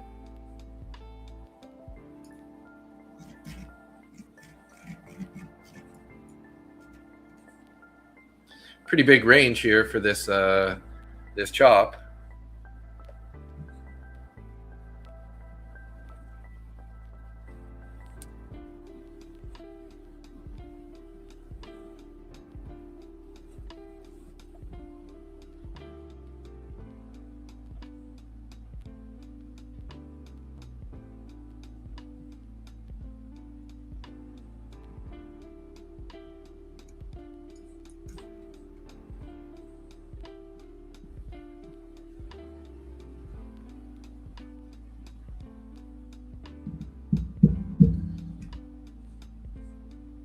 Hey, so we looks like we got about 7 people in X now. Hey, welcome to the stream, and 47 people in YouTube. What's up, everybody? Been slowly grinding up these subscribers here. We're at 727. So I think we got about 6 or 7 subscribers already today. Thank you to whoever did subscribe. Appreciate you guys. And obviously also thank you to all the usual suspects in the house. I will be giving away a 50K Top One Futures evaluation account a little bit later. So didn't really pick a time yet, but just gonna wait till a little bit later. And then if you guys are still around, we'll get a chance to enter in on a giveaway form. It's risky to short indices because the breakdown already happened. Enter now and it'll be a late entry. Cannot long now because no uptrend market structure. Yeah, it is. We're kind of in the middle of this range too. Like if you look at, this overall trend here, we've been heading down, finding resistance sort of in this 1 hour fair value gap anyways. So where are we going to turn around is the question. We could make a leg lower still, but we might also just rip higher here. So we'll have to see how this ends up playing out here.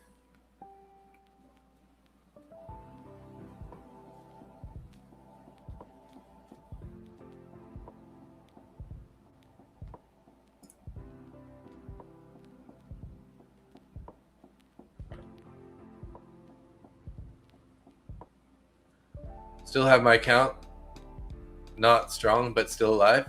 Gotcha. Is that the eval account? Well, I was the only rule I was going to say is it's a one giveaway per week that you can win. So you're definitely welcome to try again.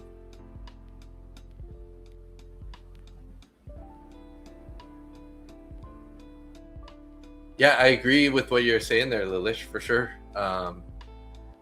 We're kind of in the middle of the range here, so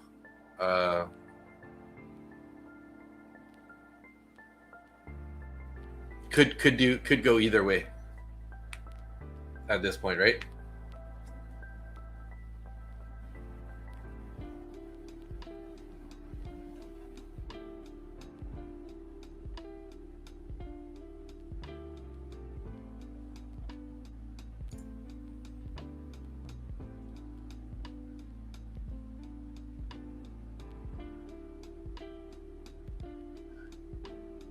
Junior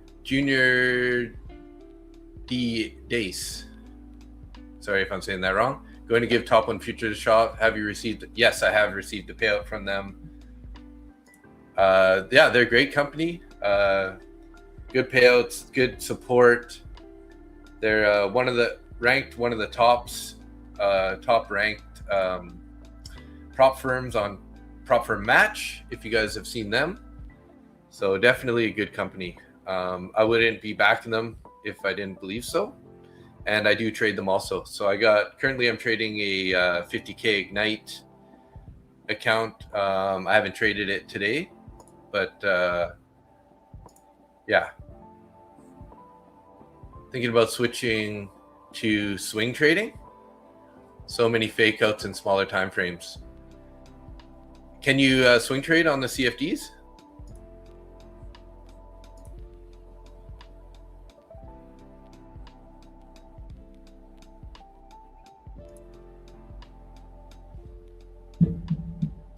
You're so close to your payouts and payout for one of your ignites. Nice. That's awesome. Yeah, I have this one Ignite account here. I'm up $110. I've only taken, I think it was like one trade in it or something.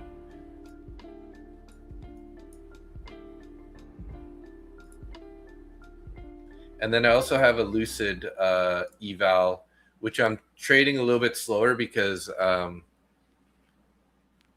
I've been focusing trying to get this Top Step account passed. So I'm up 6,700 here. It's been pretty solid. Lots of green days. Unfortunately, I had no internet for the 13th and the 16th, so I didn't end up taking any trades on those days. But overall, I've been pretty solid. One day with red there, negative 297. Battled back. I was down 1,200 at one point in that day. So traded my butt off, taking some small wins over the time to battle that one back.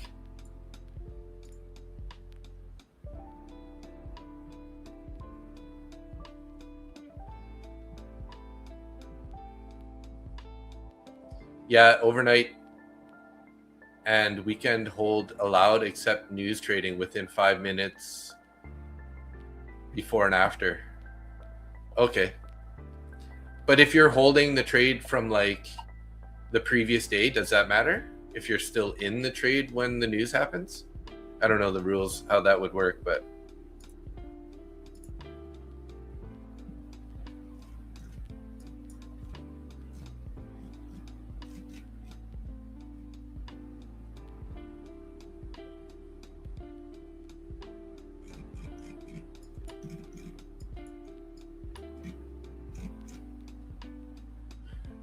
restricted 5 minutes before and after high impact news, both open and closed positions. Gotcha. So you kind of got to pay attention and close your trade before the big news happens if you're in a long-term trade.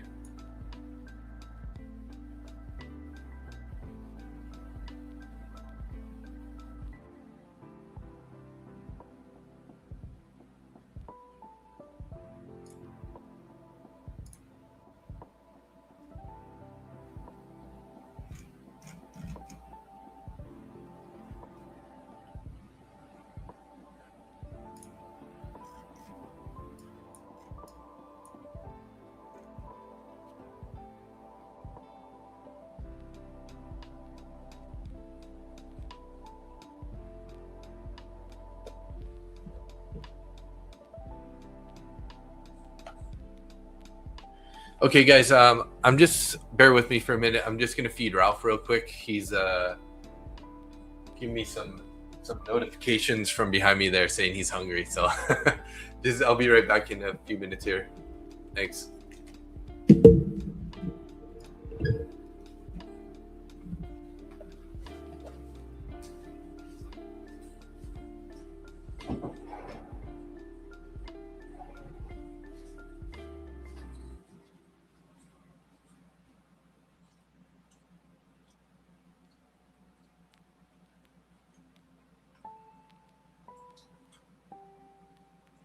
Okay, I'm just gonna get your bill.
That was a big mouthful, hey?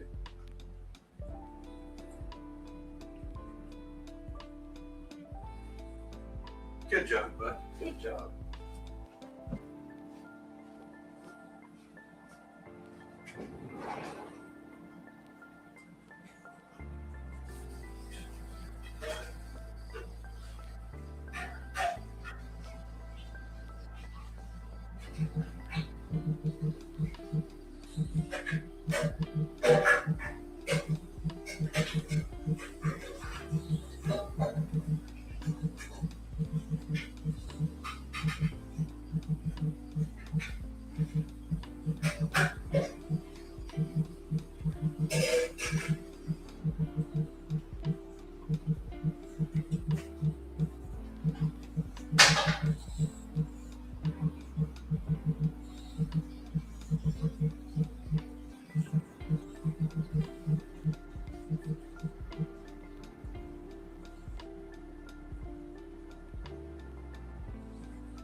What did I miss?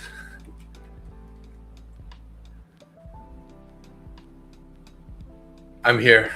What's up, buddy, man? You're watching oil?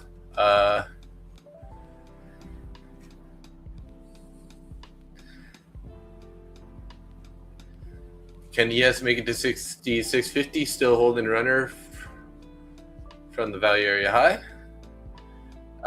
With trade of 8, you can trade 5 MES contracts for $250, but put in 500 for drawdown. Huh. You think we'll see 24,600 today? I mean, there's a good chance we could get there if we can continue this bullish momentum here.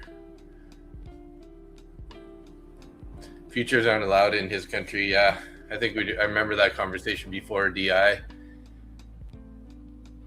Okay. You were in 24,366. Did you close that trade?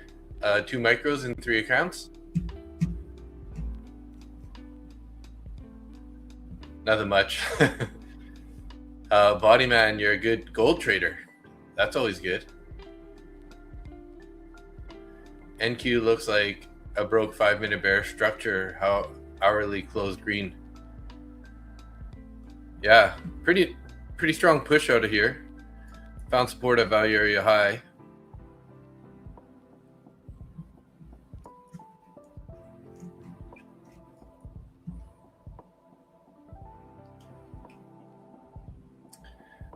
What are those yellow and red price lines? Oh, so those are the value areas. So it's a volume profile. So the yellow line is the point of control. The value area high is the higher end of the value areas, and then value area low is like the lower end of the value areas. So if you wanted to set that, what you can do is you go to, here, let's just go to a chart that I haven't done. So for example, if we're going to do RTY here, you'd go to 30-minute time frame, right? It's best to go on the 30-minute time frame. It gives you a little bit clearer indication on where you're going to put your levels. And then you put in a session volume profile as an indicator from TradingView, session volume profile. So I'll just turn that one on. This is what it looks like. It gives you these sort of like, this is the value area. So basically the whole range of the price. And then they take 70% of that, and that's where the majority of the volume has been traded. And then the top of that and the bottom of that is the value area high and low. And then, the one in the middle where the most volume was traded is a point of control. So if we're marking up yesterday's, this one here would be, because I always use previous day's price action for that. So let's just draw a couple horizontal lines here. Just mark these guys up. Draw a horizontal line there. This middle line here. Draw a horizontal line. So then just, I got these all set in templates here. You can see there's a whole bunch of templates. So this middle one's a point of control, which is yellow. This guy here is a value area high. This one, value area low. Set those as a template, and then you can kind of see where price, this is a value area. Typically, when you're outside of the value area, it's like price expansion. And price discovery, I should say. And then, I usually also just toss on previous day high and low. So we can just mark that up real quick here, because that was, part of this chart. So previous day high. Okay. And down here, previous day low.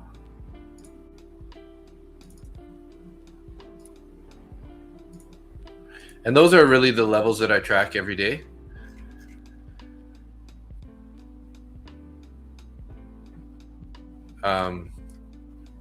They're pretty important levels. Obviously, when we get away from them, they don't really mean as much because, but 80% of the day, if we haven't, like, let's just say price stays up here all night, there's an 80% chance we're gonna come back to the point of control in tomorrow's trading session. So that's a pretty good rule that you can follow to bring your general bias. But typically above the previous point of control, you're looking for buys, and a small rule of thumb, and then below you're looking for sells.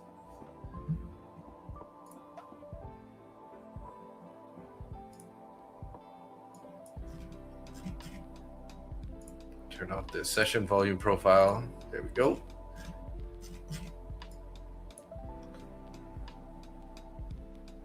Hey, MNQ, what's up?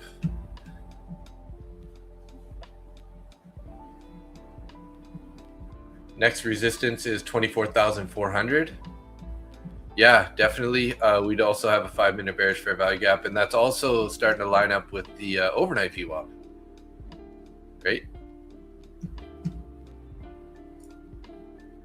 Don't trade gold, guys. 1 micro plus Trump tweet and you'll lose your account. Yeah, that's totally true. I mean, you can lose your account in these trades, in these indices too, but a little bit less chance. $10 for one point of 1 micro on gold, so it moves pretty fast.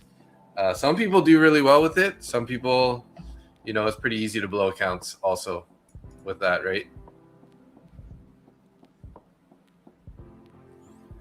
I'm trading NQ today, Blank Johnson. Sorry, say that again, please. You said it usually retests PLC, right? Then if we stay above, maybe a chance to long.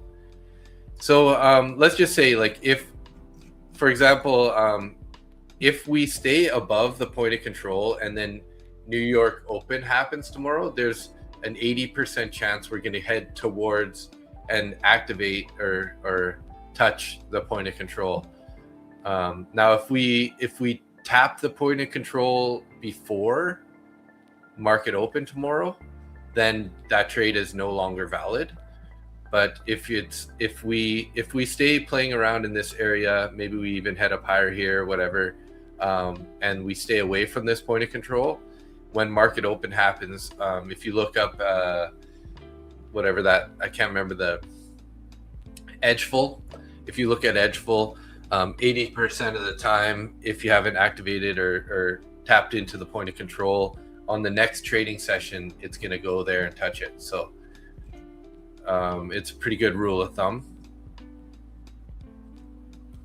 But yeah, typically, we should be looking for buy entries to be safer when you're above the point of control, and then sell entries when you're below it. Obviously, you can take trades in either direction, but typically we're going to be a little more bullish if we're above it, and then a little more bearish if we're below it. So yeah, that's how they make money. Traders blow them accounts 99% of the time. Yeah, I didn't trade gold today, body man. All right. Yeah, gold. I didn't even look at gold today, so I don't know how it's doing, but DI, Sri Lanka Stock Exchange looks wild. CSELK went up 50% last year. Wow.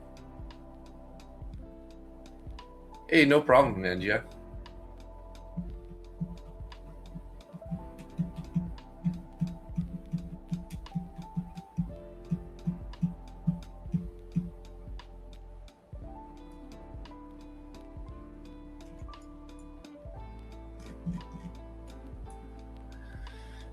Oh, so value area high was definitely the long entry, guys.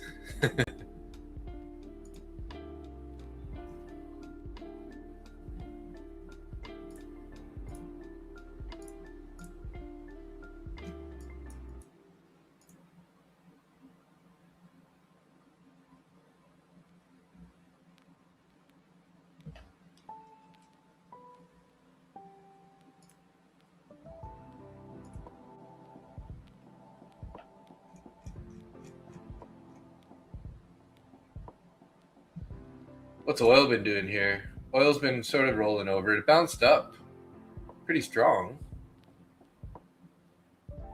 2040 candle.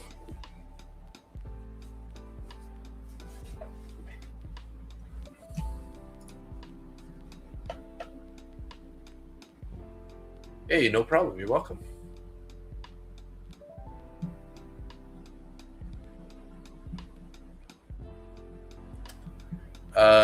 Laughter, you're in the long?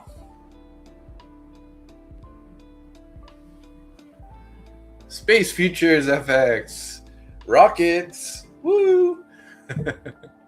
How you doing?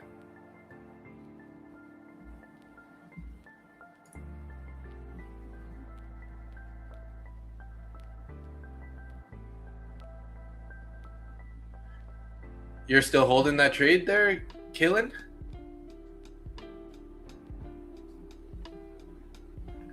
Nice trade, bud. Your target is a 50% fib retracement? Nice. You're in since 327. Nice trade. Very nice. No reason to sell that just yet, hey?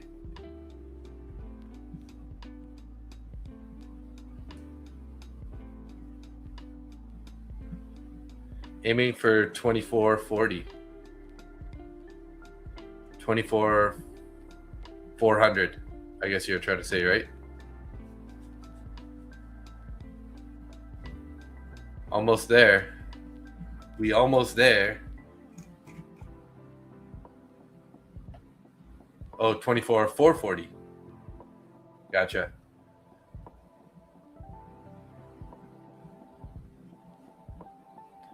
Just do keep in mind we have this bearish fair value gap here starting at 400 up to 412, and then we also have the overnight view up.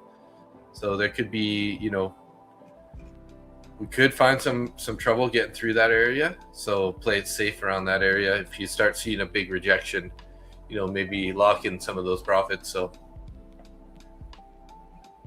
at Sharpie, you use fibs a lot, could never know where to mark them on the chart. No, Sharpie uses a different indicator.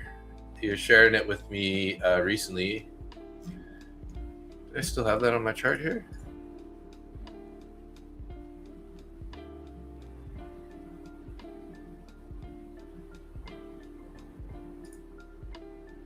I don't know what happened to it last time. It went away on me. Is it here?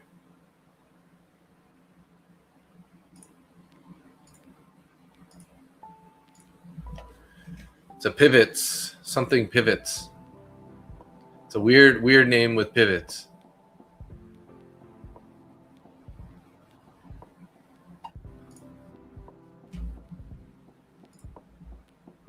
Camarilla pivot, yes. There we go.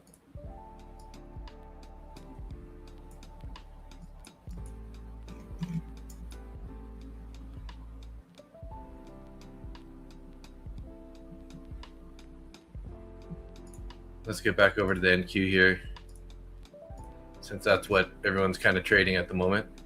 So we're at the 400 here, guys.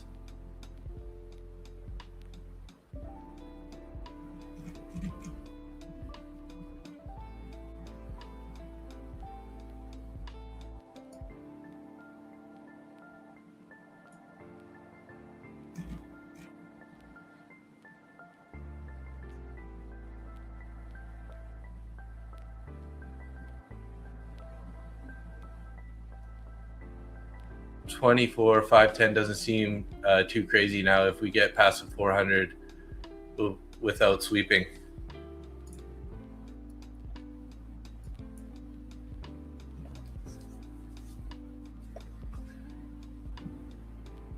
They're pulling us back here a little bit down to 394.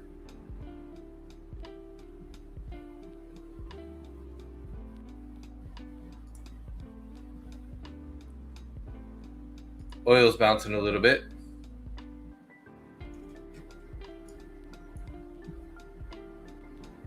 Found a little bit of resistance here at the 400 level there. Not to say that this move is over or anything, but if they can get us back above 400, that's definitely good for a little continuation.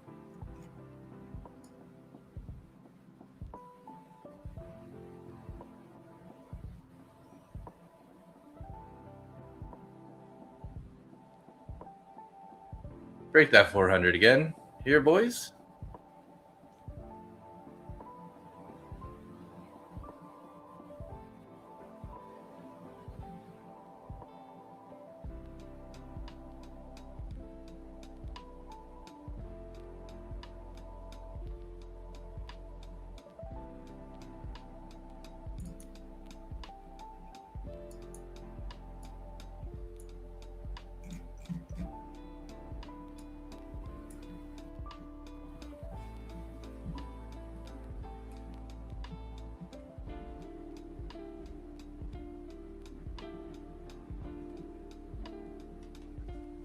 eating bananas is good for trader?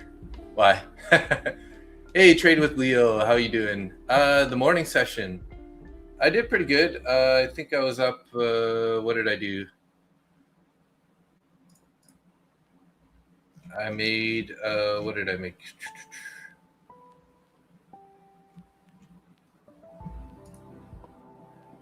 I think I was up about, let me see here. Let me open up my TradeZella. Pretty slow morning, but I was up about 200, not very much. I was kind of sitting on my hands quite a bit this morning.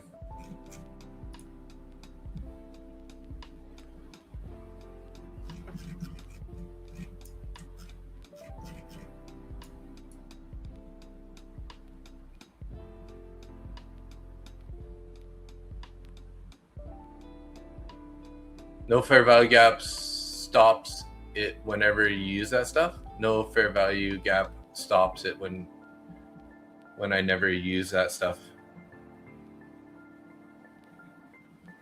Gotcha.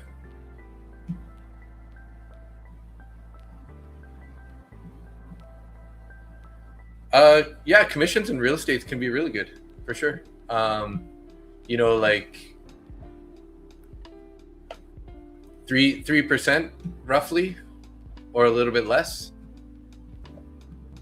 So it's kind of a little weird. So in Canada, we get 7% on the first 100,000 of the house, and then 2.5% on the remaining balance, and then that's split between the buyer and seller agent.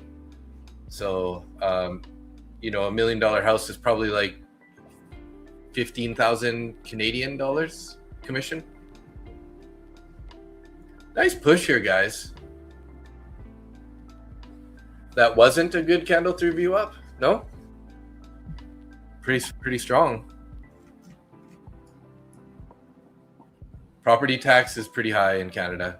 Like I think my property is about a little over 5,000 a year, 5,500 I think Canadian.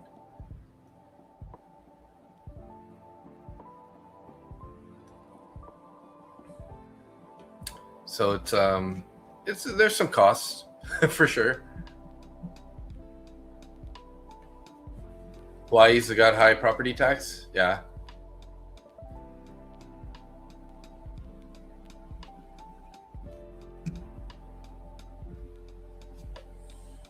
Yeah, that was a good move on NQ right there for sure. Anyone buy that little pullback there? That little pullback below 400s?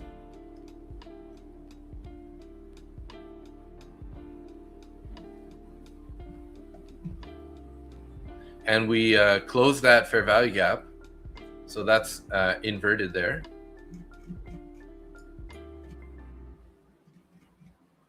The buyers are definitely in control at the moment. Where's this push gonna end though is the question. Huge recovery there from the lows. We're up 90 points already. Drew's 96 Malibu, you long from 390. Nice, good trade there. Very nice.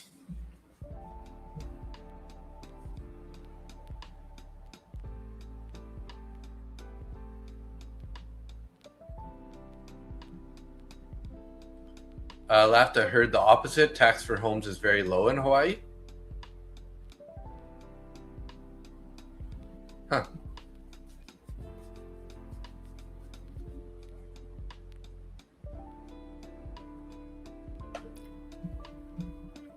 I guess it might be a little relative to how much you got to pay for the property too, right?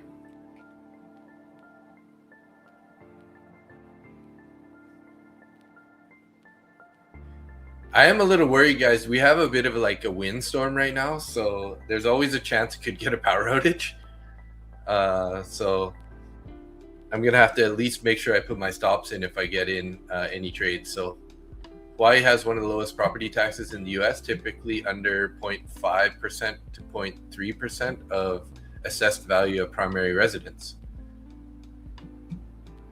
you finally found a prop firm allowed futures trading. For me, it's futures. Is futures easier or harder than Forex? It's definitely easier, DI. Definitely easier. I think we had a little bit of this type of conversation before. So, you know, you reduce the amount of contracts you have to look at, you know, so you don't have to like keep bouncing around between whatever Forex. The spreads are tight, you know, all of the orders are run through one central exchange. So it's really easy to get, you know, proper, you know, no fake orders or, you know, whatever dark pools or whatever kind of stuff.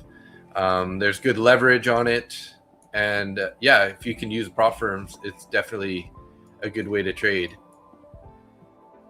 Definitely start off small though, right? Start off with like micros, and you know, ES is probably a little bit easier to trade because it's a little bit of a slower mover. Once you start getting a little more comfortable, you can start looking at NQ. But yeah, it's the only bad thing futures has is trailing drawdown. So it depends on the type of account that you get, right? So what we have on most of the accounts that I trade, which is like Top 1 Future and Lucid, is end of day drawdown. So whatever your profit is at the end of the day, that's going to be your new like buffer drawdown, like where it starts from. Oh yeah, Forex has overall drawdown.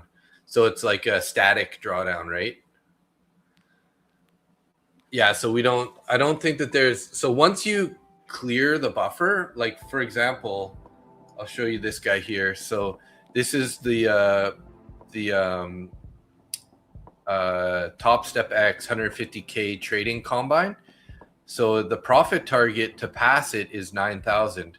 But once you get above 4,500, it stays static. So like right now, because I'm up 6,787, the max loss limit is actually 6,787. So if you have a max drawdown and then you get above that amount, that locks in. So then it becomes static, right? So it won't be, you know, that's why I have 6,700, almost 6,800 drawdown available in this account, because once you pass that initial drawdown amount, it locks it to whatever the starting rate is, right? So in this case, it's 150K. And then any profit you get above that, you have as drawdown. So that's kind of how it works. Until you get to that buffer, like until you remove the drawdown amount or you clear the drawdown amount, that's when it locks in, and then after that you can have more drawdown, right? So no, the drawdown would lock at, drawdown would lock at 150K as soon as you get over 4,500, right?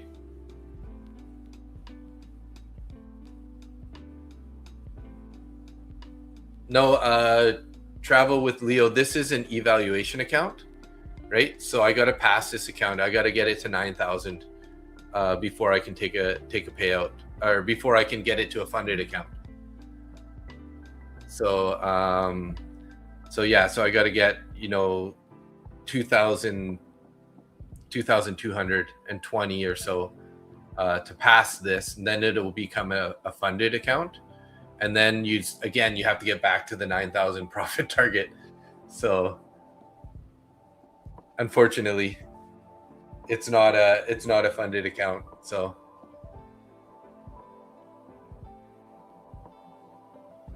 no, I've been trading NQ. Sometimes I'll trade MNQ with it, but mostly I've been trading minis just because it's a large account, right? I'll trade one, maybe two minis at the most.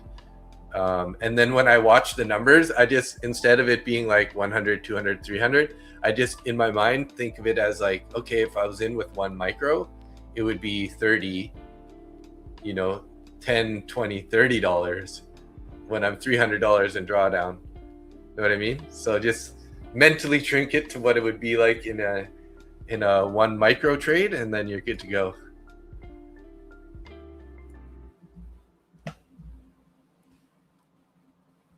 Yeah, it does take forever. That's why if you look at it, I've been shooting for 500s ish for my targets on the days. So I got 900, 600, 500, 500, 100, 900, 700, 1220 that day. I only took one trade. I don't know what I was doing there, but 467, 200, 200, 300. I started slowing down in this week. I wasn't feeling that confident. I was using micros and trading more often. And good thing I did, because I did take a big loss that day on Thursday the 19th. Recovered it back down to only $300 negative, but 800 on Monday, 500 Tuesday, and now $72 today.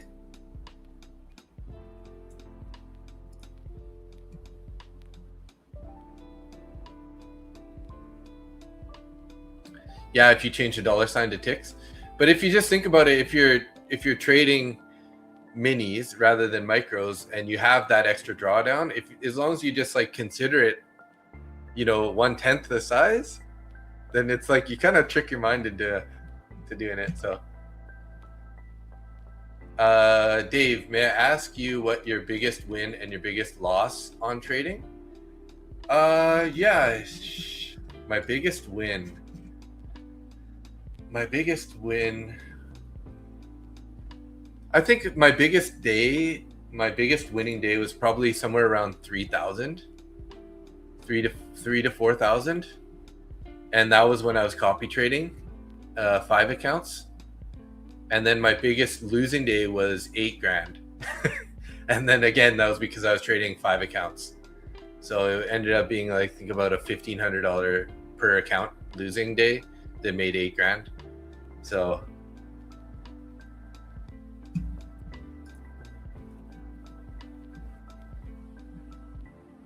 I like trading Forex hourly charts, Euro and USD.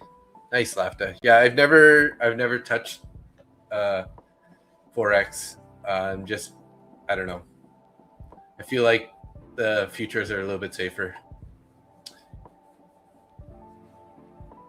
Hey, Fasil, what's up? How you doing? My biggest losing day was 3K on 2 accounts. Literally got in a trade and watched it go all the way down. Damn. Can I help? Can you help me out of the hole? I'm down 1,600. Oh. If you're down 1,600 and you're not feeling very good, TMB, my recommendation would be to walk away for today. Reassess. So how I look at it is, if you have a big losing day, right, don't try to force it, right? Next day, try to have a small losing day or a small green day. The day after that, shoot for a small green day. And the day after that, shoot for a big green day, right? And that's kind of how it works, is when you want to try to get out of those bad days, right? So big red, small green, big green, as you build that confidence back up. But I don't think I can really help you get out of the hole, bro, unfortunately. And trading in that mindset isn't the right way to do it either, right? Because if you're trying to force getting out of the hole, might not be good, right? So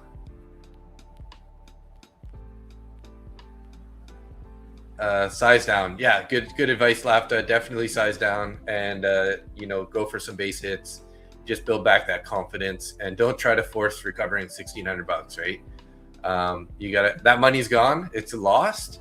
All you can do is trade the next trade, be an adult, size down, take profits, and just keep grinding back, right?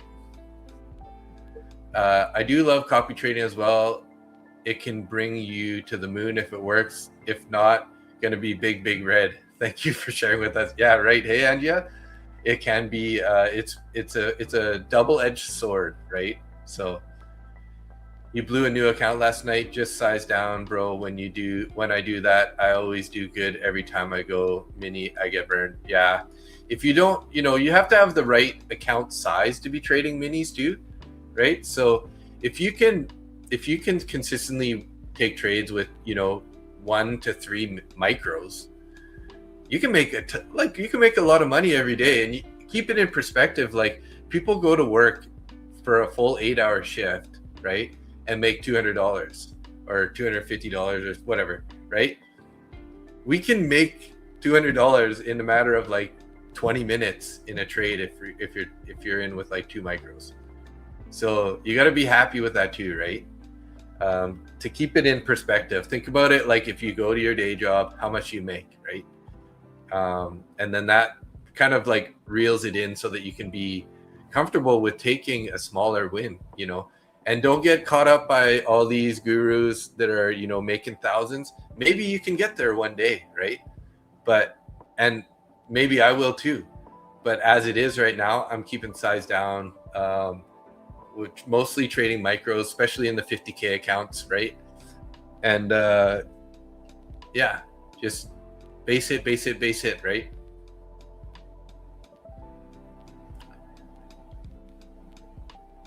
What if I only have 350 left to draw down? Then you got to slowly bring your drawdown back, right? That's more the reason to have to go a smaller size, right? TMB, because if you only have 350 drawdown, let's just say you risk $75 per trade, right?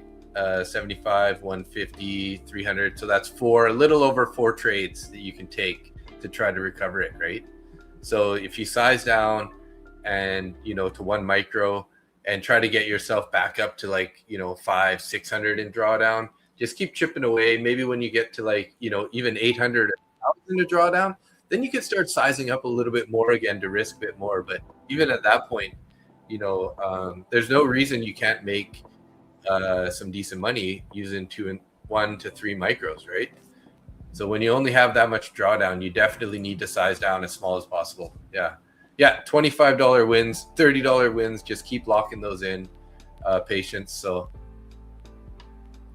yeah, and you didn't lose $1,600, but you lost whatever the account costs. So if it's an Apex, you know, you didn't lose that much money. If it's a straight to funded account, yeah, you're risking you lost a little more money, right? Like 350 or something. But that's definitely some good advice there from Kaylin. You got to keep it into perspective, how much you actually lost, right? If you did. So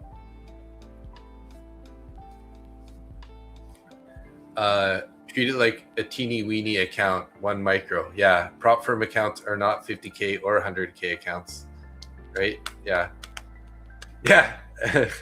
And use MBT, Market Butcher Trades code, if you need a new account. Lucid has, if you're buying evals, guys, Lucid is definitely the way to go. Now, if you're looking for more straight to funded, Top One Futures, way to go. That's just how I feel. They're my 2 favorite prop firms. If I'm going to go straight to funded, I'm usually buying those. If I'm going, you know, with evals, I'll get Lucid because it's a one-time fee, no activation fee, and there's no restriction on it. There's no renewal fee. You could have it for a year if you're working on 150K account. Obviously, you want to be a little bit faster than that to get payouts, whatever. But, you know, technically, you could trade it for like a year as long as you keep it active. 1 trade every, I think it's like every 2 weeks, you got to take a trade to keep it active. So yeah, you use MBT at the supermarket. Yeah, I know. I did get some affiliate funds from the supermarket the other day. So that must have been you. Hey, thanks, Lefta. Appreciate it.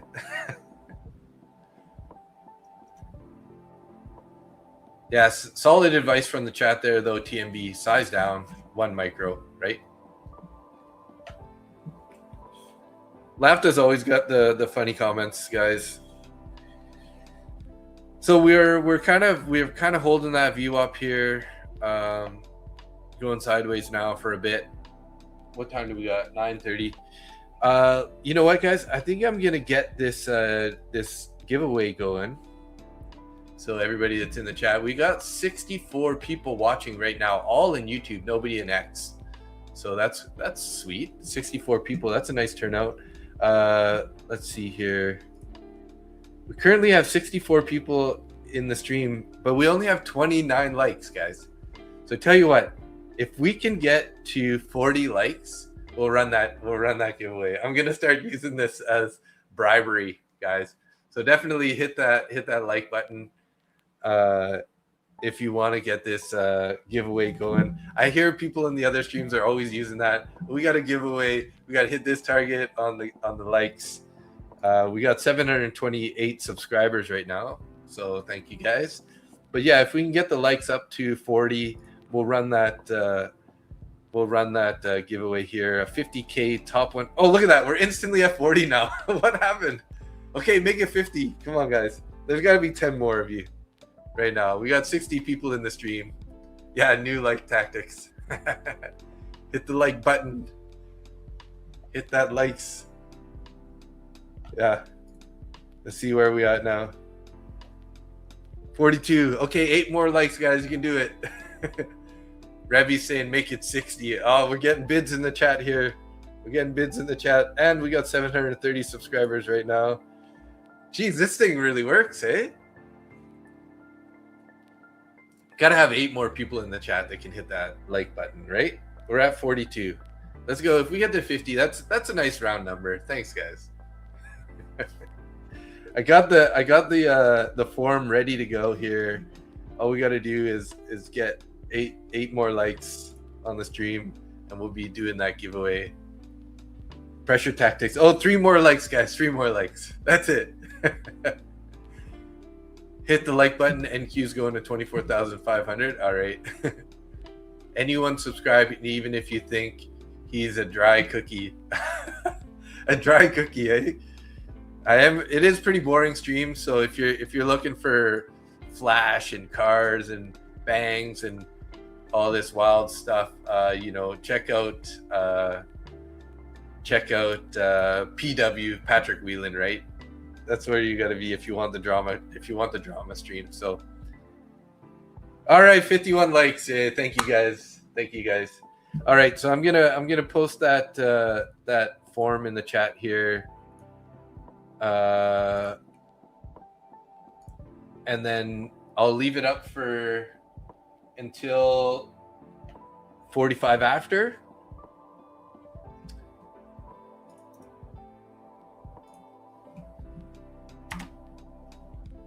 And I'll pin it here to the comments so that you guys can find it a little bit easier. Pin the message to the top.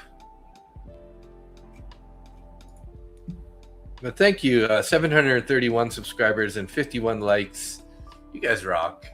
I didn't know it was that easy to get some likes. All I got to do is threaten giveaway.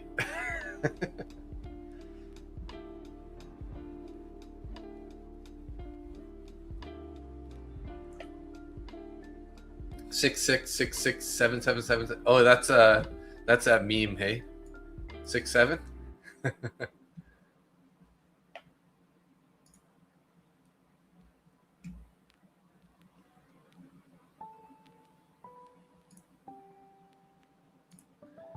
So we got nine responses, 10 responses so far.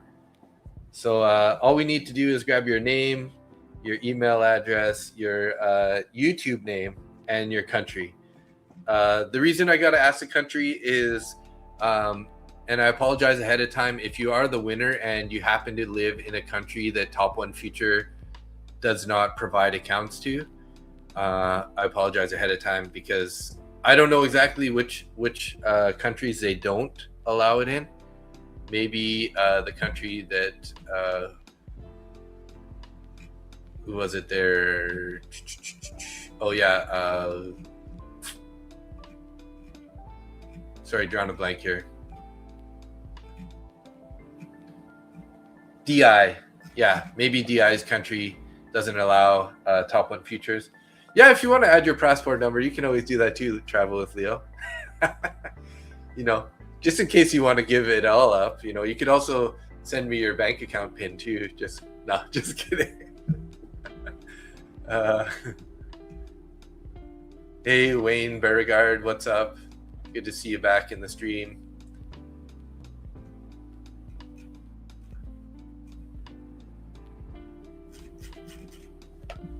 So 23 responses so far.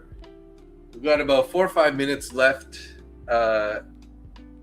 till we get in it. What? Hey, that's me, DI? You can't get, I don't think you can qualify for this giveaway, unfortunately.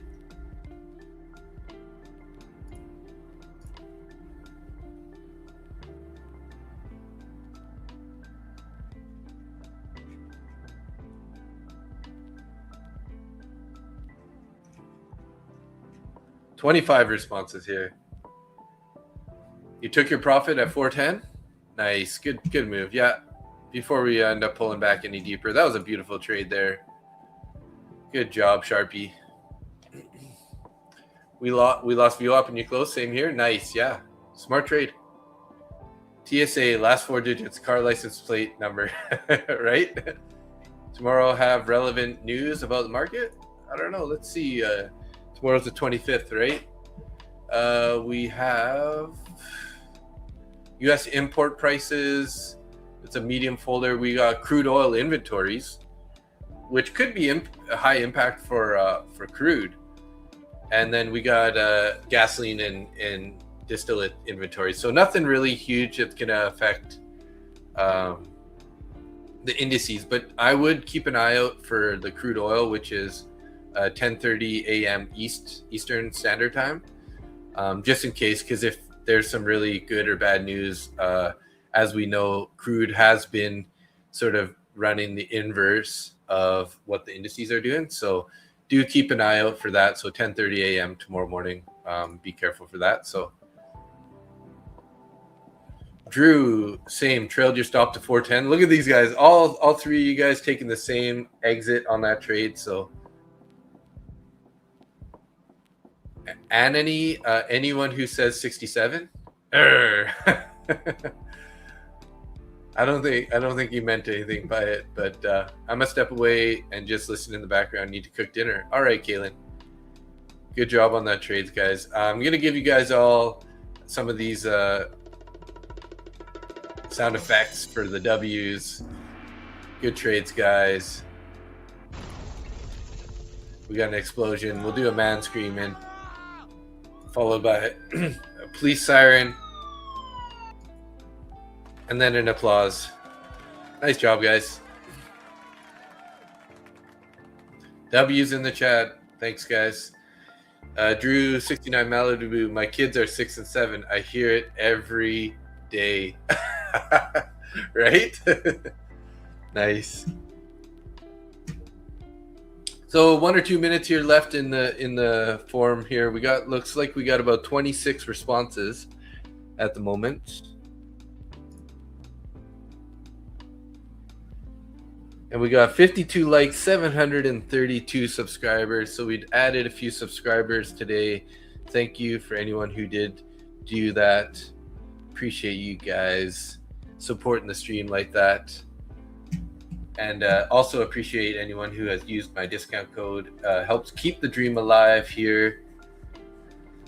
Would like to eventually possibly be full-time YouTube trader and scale down, I don't really have to scale down the real estate. I can do it on the side, but would be nice to have a little more time to focus on, the Discord and the YouTube and everything. So thanks you guys for trying to keep this dream alive, keep grinding.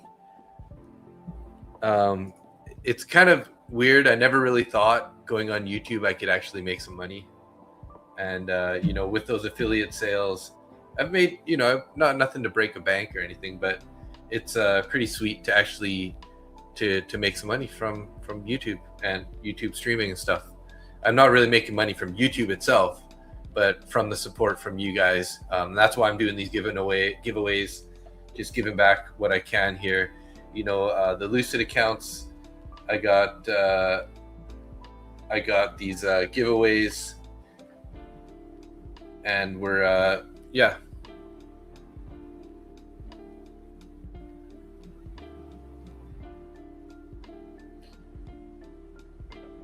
So I'm trying to give back those accounts. I already gave away two or three of these Lucid evals, and then Top One Futures was nice enough to give me 3 evals to give away. So if you guys don't know Top One Futures, they're a great company also. Like I said, I usually use them a little bit more for straight to funded. We're dipping down quite a bit more here, guys. So I wonder if they're going to end up heading back to these lows again. Pretty strong pullback here. So Yeah, hopefully maybe down the road one day I can be a full-time futures trader. Then I could, maybe stream more often on these evenings. And, I mostly trade the New York session for myself. And then I like to hang out with Nick, Mustang Trader, as any of you guys who know from the day sessions. He's a great trader. Copy trades up to 50 accounts at once. Crazy guy. Yes, I do use VWAP. You can see that's the overnight VWAP here on the red line. Wasn't really paying attention at the moment to it. Could have taken a short on the breakdown of that.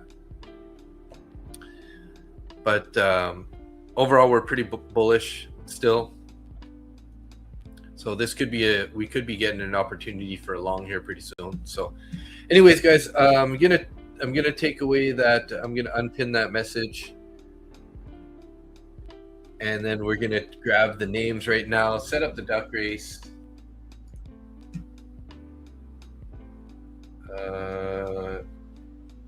Let's go back here.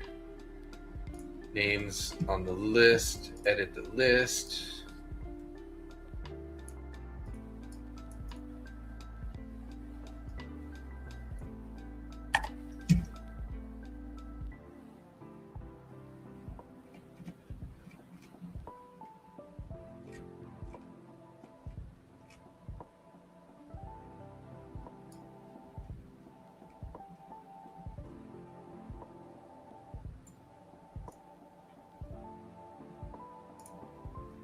So it looks like we got about 26 responses here, guys. I'm using your guys' YouTube names here for the ducks.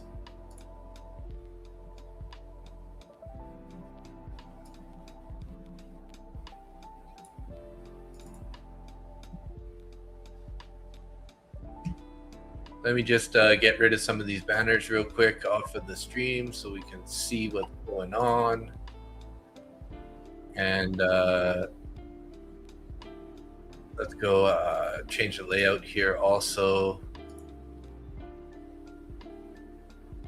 I don't like that. Let's go with this guy. No.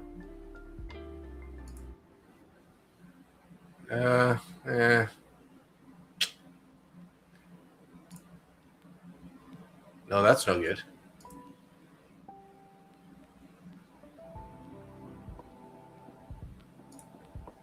Maybe this is going to be the best one. Maybe like this one here. Yeah, I think this is going to be the best one. All right. We got our list set up. So guys, remember, if you hit 1 in the chat, it makes the duck go faster. I'm just joking. It doesn't really work, but I know people are always doing that too. So we're going to spam the 1 in the chat to make it go faster here. Okay, let's set it here.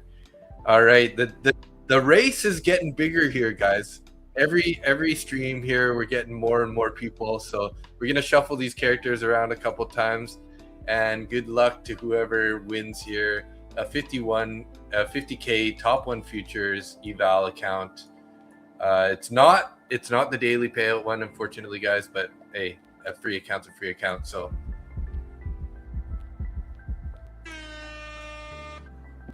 Give a couple gongs, an air horn, and let's go. We're off. Good luck here. So whoever's pushing out in the front here, guys, be aware you're probably going to lose. Your stop loss probably going to get hit. Not a guaranteed. So it looks like Wayne here, Lilish, Rebby, Max, Deadeye, sort of in the front here. It's usually somebody in the back. Not a guarantee. But we got 36 seconds left. There's Drew's Malibu. Drew's 69 Malibu there. I see. There's Facile Crypto pulling back a bit. Who's in the back here? Adrian. Adrian's in the back. Dube Monkey. Futures FX in the back. Travel. Oh, some stop losses were hit. Tony L. Drew's Malibu pulling back. DZI. Mac M4. M6. Rebby. Oh, Gadget's still holding the front here. And James Drice. Oh, watch out, guys. Who's that? Max Ad pulling up the back. Trading game. Oh, geez. Looks like Max Ad's going to win. There you go. Congratulations to Max. Ad. Let's see who is next. Max Ad, only Reese and Rico, top 3 there. Trading Game 4th, Gadgets 5th, Tony L 6th. So if you're one of the rules here, guys, you got to say what's up in the chat if you are still here. I'm assuming you are. We've only had this giveaway listed here for a few minutes. So what did we say? Max Ad, are you in the chat? Max Ad. There we go. Yeah, I see Max Ad there. Let's go. Come on. Come on. Yeah, Max Ad rigged. Max Ad rigged it. Are we gonna give it to somebody else instead then? No, I'm just joking, Max. I'm joking. I'm kidding. You won it fair and square. So what I'm gonna do here is I'm gonna link you the Discord channel, the Discord guys, and Max. When you pop into the Discord, I'm gonna send you a message, and then once you respond to me there, I will get your information there, confirm your information, and then I'll send it to Top One Futures. It might take a day or two, so don't be freaked out if you don't get it like right away, because Cameron, the guy who takes care of it's a busy guy. So I think it took like a day or two for the previous winners to get it. So just keep that in mind.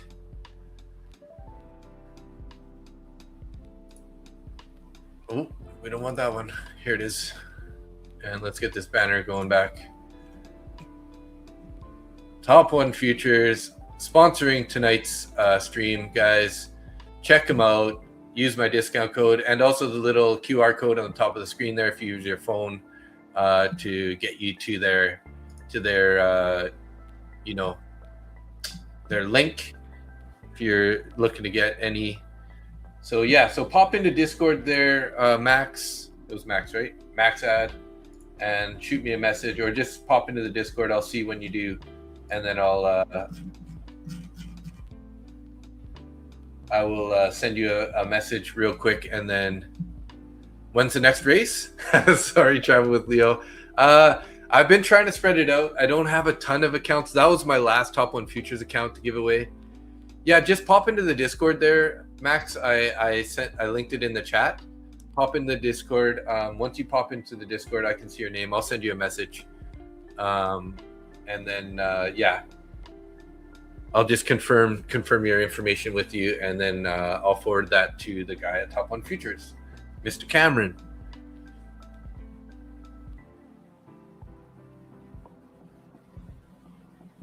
So the next race will probably be maybe towards the end of the week, maybe Sunday. We'll see. I'm out of Top One Futures accounts to give away now. That was 3. So I do have some Lucid accounts to give away later. So, all right, Wayne, peace. See you later. PIECE, peace. Hey there. Oh, you're already in the Discord. All right, gotcha.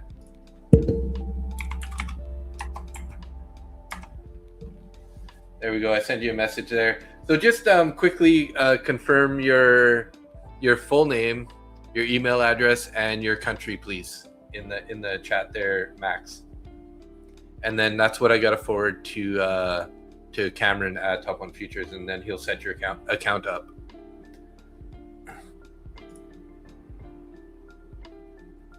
I sent you a friend request there too. Okay, Angia, see you at the New York Open. Are you busy for the rest of the day? What are you up to? I'm probably going to be on here for another, till roughly 10:30. So another 30 minutes I'll be live here. See if we can't find another trade or two. Getting a bit of a push back up here. Just breaking that VWAP currently. See how if we get a nice strong take with a closure above the VWAP here. Australia. Yeah, I hope that, I'm pretty sure that they're okay with, I don't know if you know if Top One Futures allows Australia to trade, but I think so. So let me just go over. So I got your information there.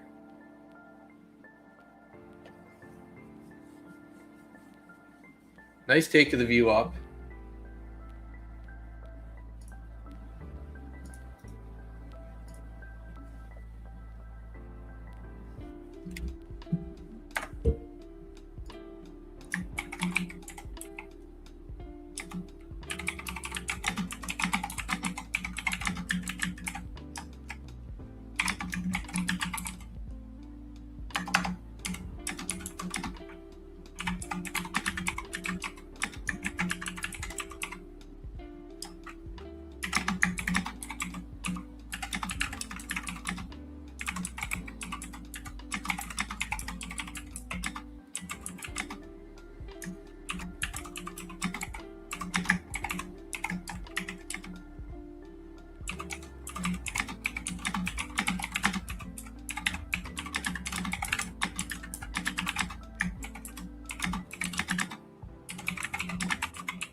Oh, you're gonna hold this trade till New York Open? Nice, Anja. Every day I trade from noon until midnight, 12 or 3 a.m. I'm long now, 24,394. Nice. Eastern Standard Time? No, so this is I was talking about 10 p.m., 10:30 p.m. my time, which is 11, 12, 1 p.m. Eastern time is when I'll be 1 a.m. sorry, 1:30 a.m. is when I'll be ending the stream here. Nice bounce there off the 400s. Whew. Trail holding from and trailing the stop loss.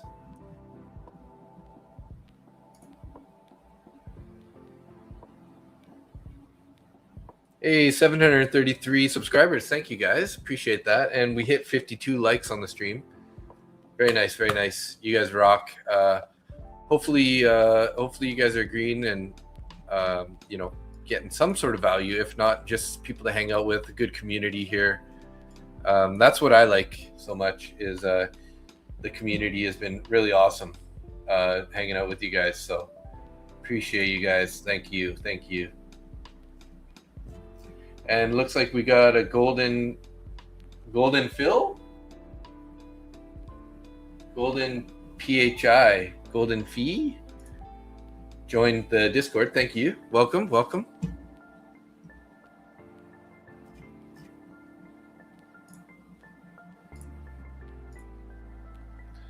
Okay, let's see. Are they going to hold this view up here? Or are they going to play around with us right now? 10 p.m. candle here. Or 1 a.m. candle. Not easy to break that 430 zone, but if it breaks, it will fly. Yeah, I agree with that. 430, we do have this bearish fair value gap there. But yeah, so if you get an inversion of that 5-minute bearish fair value gap, definitely, you know, I could easily see us getting up to the, you know, close to 500 anyways, 470 to 500 area, maybe 460 to 500. Getting a bit of a pullback here on this 1 a.m. candle.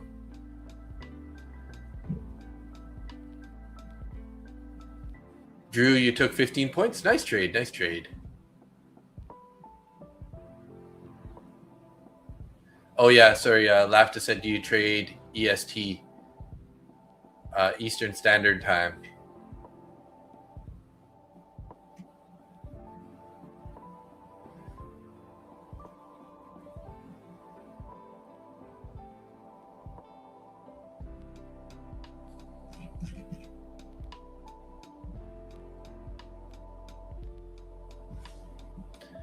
Oh, that would be crazy, Anja. I would be ecstatic if that was the case.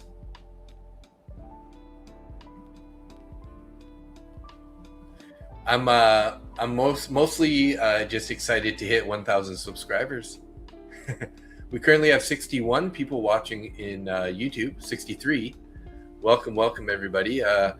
If you are new to the channel, definitely appreciate you hitting that subscribe button and hit that bell notification. So not crazy, you're doing great. Hey, thank you, appreciate that. I'm actually 500 people, if that helps. Yeah. Nice. Does that mean you're a big guy or what? Laughter. I think he said he's going to give away $1,000 for 1,000 subs. Oh, who said that? I like this. Drew spreading fake news. Fake news.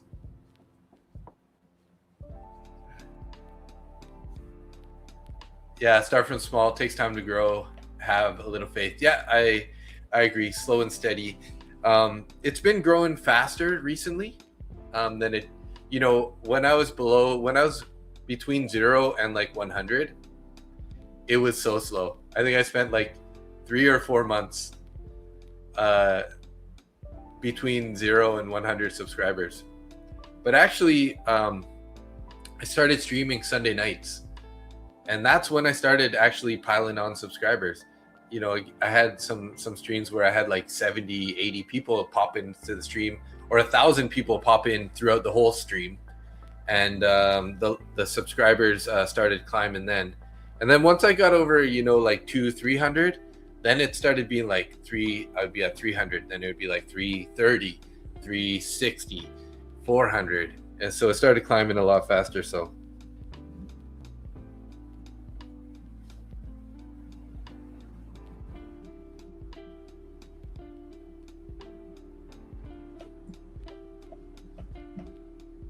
fake news for sure, chat.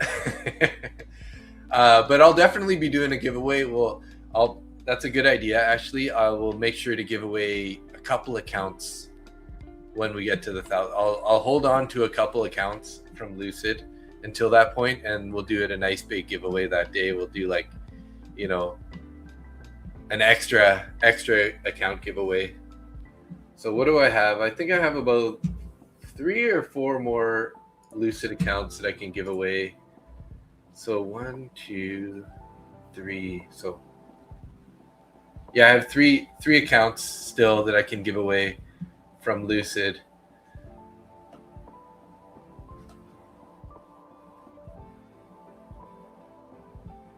Yeah, build it. Let's build from the ground together for sure. If you stream during US Open, most people watch prop firm streams and big boys. Exactly. So the majority of my daytime streams, I have like 6 to 10, maybe 15 at the most people watching. So obviously they're all in those other. So it's hard to grab people from those channels, but it's fine. I'm okay with it.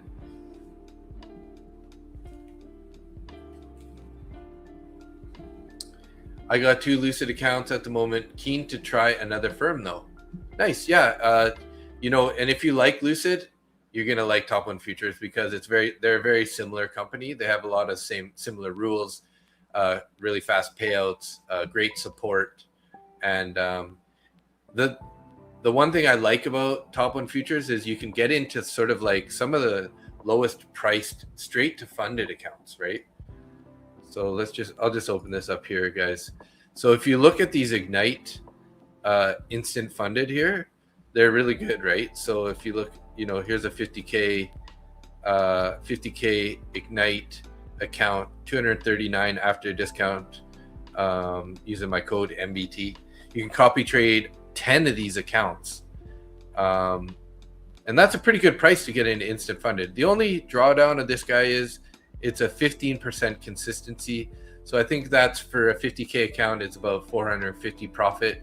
So if you are trading, you know, an account with whatever, here's your trade of 8. You can go in here, go to your risk settings, and you can set your daily loss limit and your daily profit target.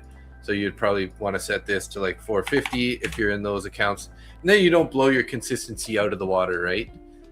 If you're going to go with that account. Now, if you're looking at, oops, I shouldn't have closed that. Oh, well. If you're looking at,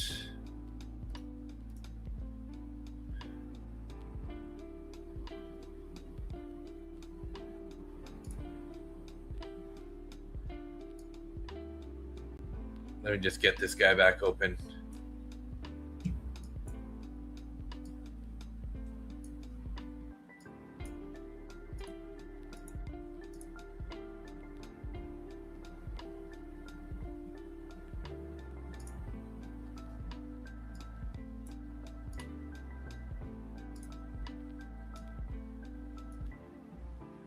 Yeah, so you can set your, oops, that's Rise. I don't want to look at Rise.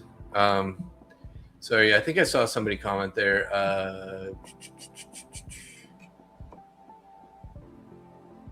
Yeah, late nights work for me. Yeah, they're always doing so many giveaways. It's hard to compete with that, right? Which top one futures account is it? Is it the Elite Challenge? Yes, it's Elite Challenge. So it's this one right here. They gave it to me like right before they started doing these Elite dailies. But yeah, it's Elite 50K account right here. So you got a profit target of 3,000, daily loss limit at 1250, trailing max drawdown of 2,000, and end of day drawdown 3 minis or 30 micros. You can pass it in 1 day. There's no consistency on challenge, but when you pass it, you get a 25% consistency on the funded, which is pretty good. So what is that? 750? 7 times 4, 28. Yeah, 750 profit on a day with a 25% consistency to hit your profit target of 3,000. They do have an activation fee, $150 for these guys, so that's why they come in so cheap, $63. So you're looking at, if you were to buy it, right, you're looking at a little over $200 for the better rules, right, once you pass this. So that's why I typically buy the instant funded accounts here. They have a 20% consistency. You can copy trade up to 5. They're a little more expensive though. They only have 20% off right now though. So these guys aren't the best ones to be purchasing right now. You can get 40% off the Ignites. And then these straight to funded Sim Pro accounts are a little bit harder, right? Because they have what's called the equity stability score, and it's 20%. So what that means is they really want you to keep your losses tight. So you got to add your largest losing day to your largest winning day, and that's going to be the equity stability score. So say you had a $400 losing day and a $400 winning day, you're going to have to take 800 times 5. So you're going to have to hit a 4,000 profit target to be able to pass this account. So keep that in mind when you're trading this. If you don't take any loss days and you have $400 or $500 winning days, you're going to be fine. I think you can do at 20%, you can do 600 profit. But if you do a 600 profit day, then you leave no room for a losing day, right? So if you have a 200 losing day, a 600 profit day, then you have 800 times 5 is 4,000. So keep that in mind. I would keep it split. So if you're typically going to be doing about 600, you want to sort of stop around 3 or 350 profit, and don't take a loss larger than 3 or 350. And then that should be pretty accurate to get you to your 3,000 profit target, right?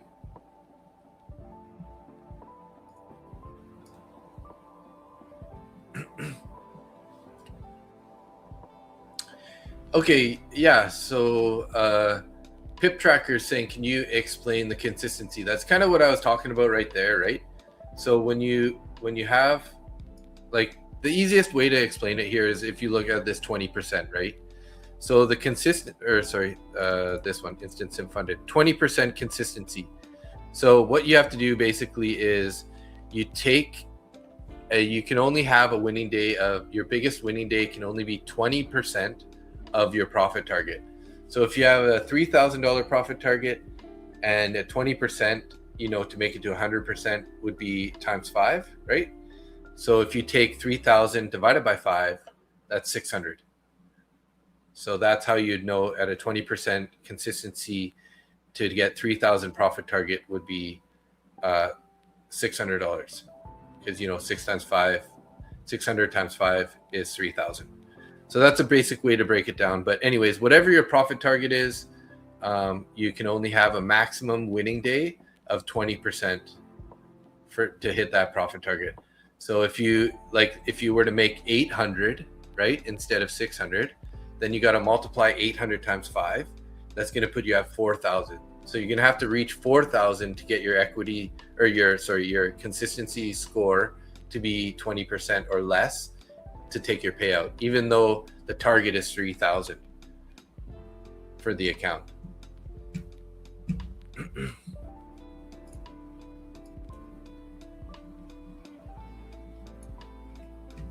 I'm thinking to buy a swing trade account from My Funded Futures. I want to try if I can do swing trade overnight. Nice. Yeah, that sounds like a good idea, Angia, if you're confident in that.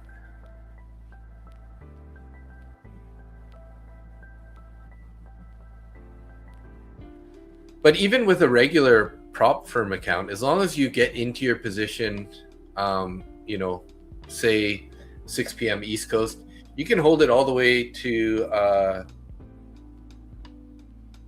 4:32 till about 1 p.m. 4 p.m. East Coast the next day. So you can get, you can get like about 10 hours.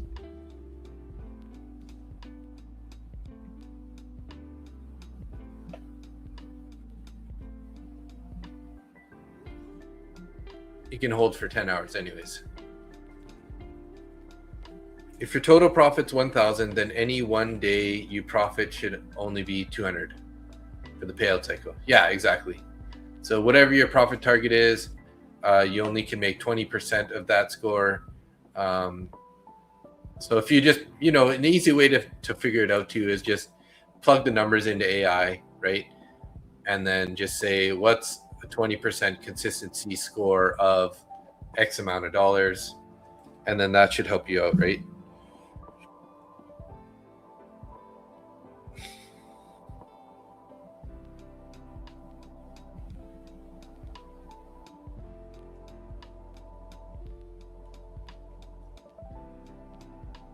Oh yeah, if you want to hold a trade 2 to 3 days, and yeah, you're definitely gonna have to look at other account options. So no, it's not a breach, but that just means you have to hit a higher profit target, right?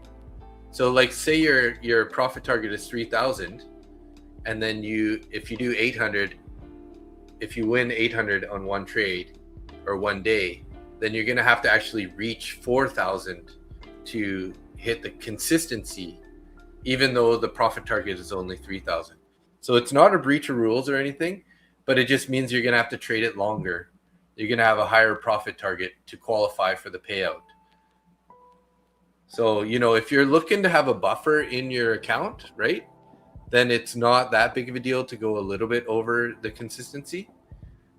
But if you want to, keep your consistency really tight so that when you get to the profit target, the 3,000 profit target, so you can take a payout right away, then you gotta be, keep it underneath that 20% kind of idea.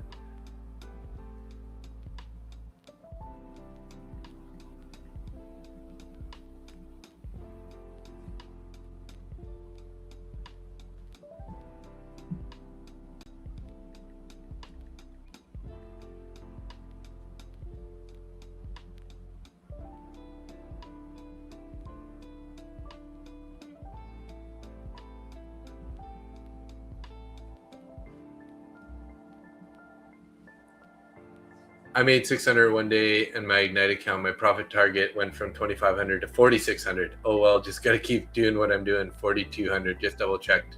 Yeah, because it's 15% on that one. So I think 450 is the target you want to hit for the 15% if you want to, take your payout at 3,000. But like I said, it's not the end of the world. It just means you have to trade it longer, right? And then when you do take your payout, you're going to have a larger buffer left over, which is going to help you for future payouts. So it's not the end of the world. It just sucks when you could be taking your payout, right? And then you have to now make another $1,000 or whatever. So, but yeah, just keep on grinding, slow and steady.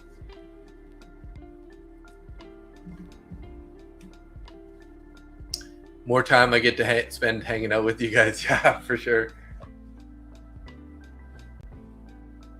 Asking for girls' phone numbers, 50-50%. 50-50, she'll give it to you. Consistency rule. Oh, I get it. Okay, thanks, bro. Hey, Pip Tracker, no problem. You are most welcome.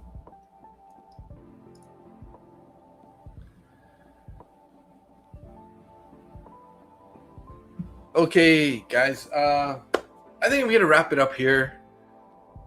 Price is kind of being a little bit choppy at the moment. We did tap into that 24,430 bearish fair value gap. It seemed like it played well.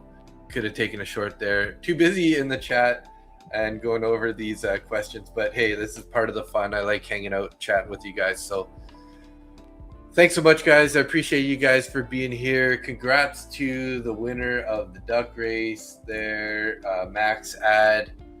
You guys, thanks for keeping me busy. I appreciate the stream, the chats in the streams, the subscribers, the likes. So what did we hit today? We hit 733 subscribers, 53 likes. You guys rock. Love you guys. Thank you so much. And so we'll be back live tomorrow morning. I think I mentioned earlier in the stream, not sure if you guys heard, but I do have a hockey game Thursday night. So I think I might have to do my evening stream tomorrow night. So keep an eye out for me for tomorrow night for the stream. Let me just double check here what time our the hockey game is at. So 7:30 my time, Thursday night. So it's kind of right in the middle when I usually do the stream. So it makes sense that I'm going to do it. I'll probably end up doing it tomorrow. So Trump said China was taking hockey away from you guys. Yeah, right? Canucks game? No, I play hockey. I'm in like a 30 plus men's league. So, but yeah, thanks so much, everybody. I'm gonna do my little shout out here to everybody. Thanks so much for tuning in. Lilish Borker, Lone Wolf, Kaylin, Lafta, Jerry Trades, Angia, God bless you, DI, AG Trader, Medi and Q, The Hawk Flies, Green Trend, Grillin Trend, Grin Trend, Rebby, Sinister Scalper, Tony L, Facile Crypto, Immersed Castle, Adrian, Boris, Silvarod, sorry, I can't see your full name, Boris, Space Futures, TMB, Drews, 69 Malibu, Max Ad, Michael Anthony, Wayne Beauregard, Anna, Lemix, Sean Reeves, Trading Game, Bachelor, Wyatt Hopes, Bodyman, Dube Monkey, Travel with Leo, Pip Tracker, Gadgets, Blackout News, Junior Ace, Junior Dace, Junior D Ace, Sharpie, Levy Trades, Levi, I think it was, Economic Pulse, Steve Carras, Blank Johnson, Skeletor, Anani, YTube 6969, like it, Raymundo, Lamthau, Joe Larietta, and JWN Florida. Pre-track meets weekend at UCLA if you're in Los Angeles. Nice. Thanks, Angia. You know, see, that's why I didn't know that you were a girl, because whenever you say "you rock, bro," have a good day, bro, I just always assumed that you're that you're a dude. See, that's what threw me off when I was like, "Hey, Angia, are you a girl or a guy?" Because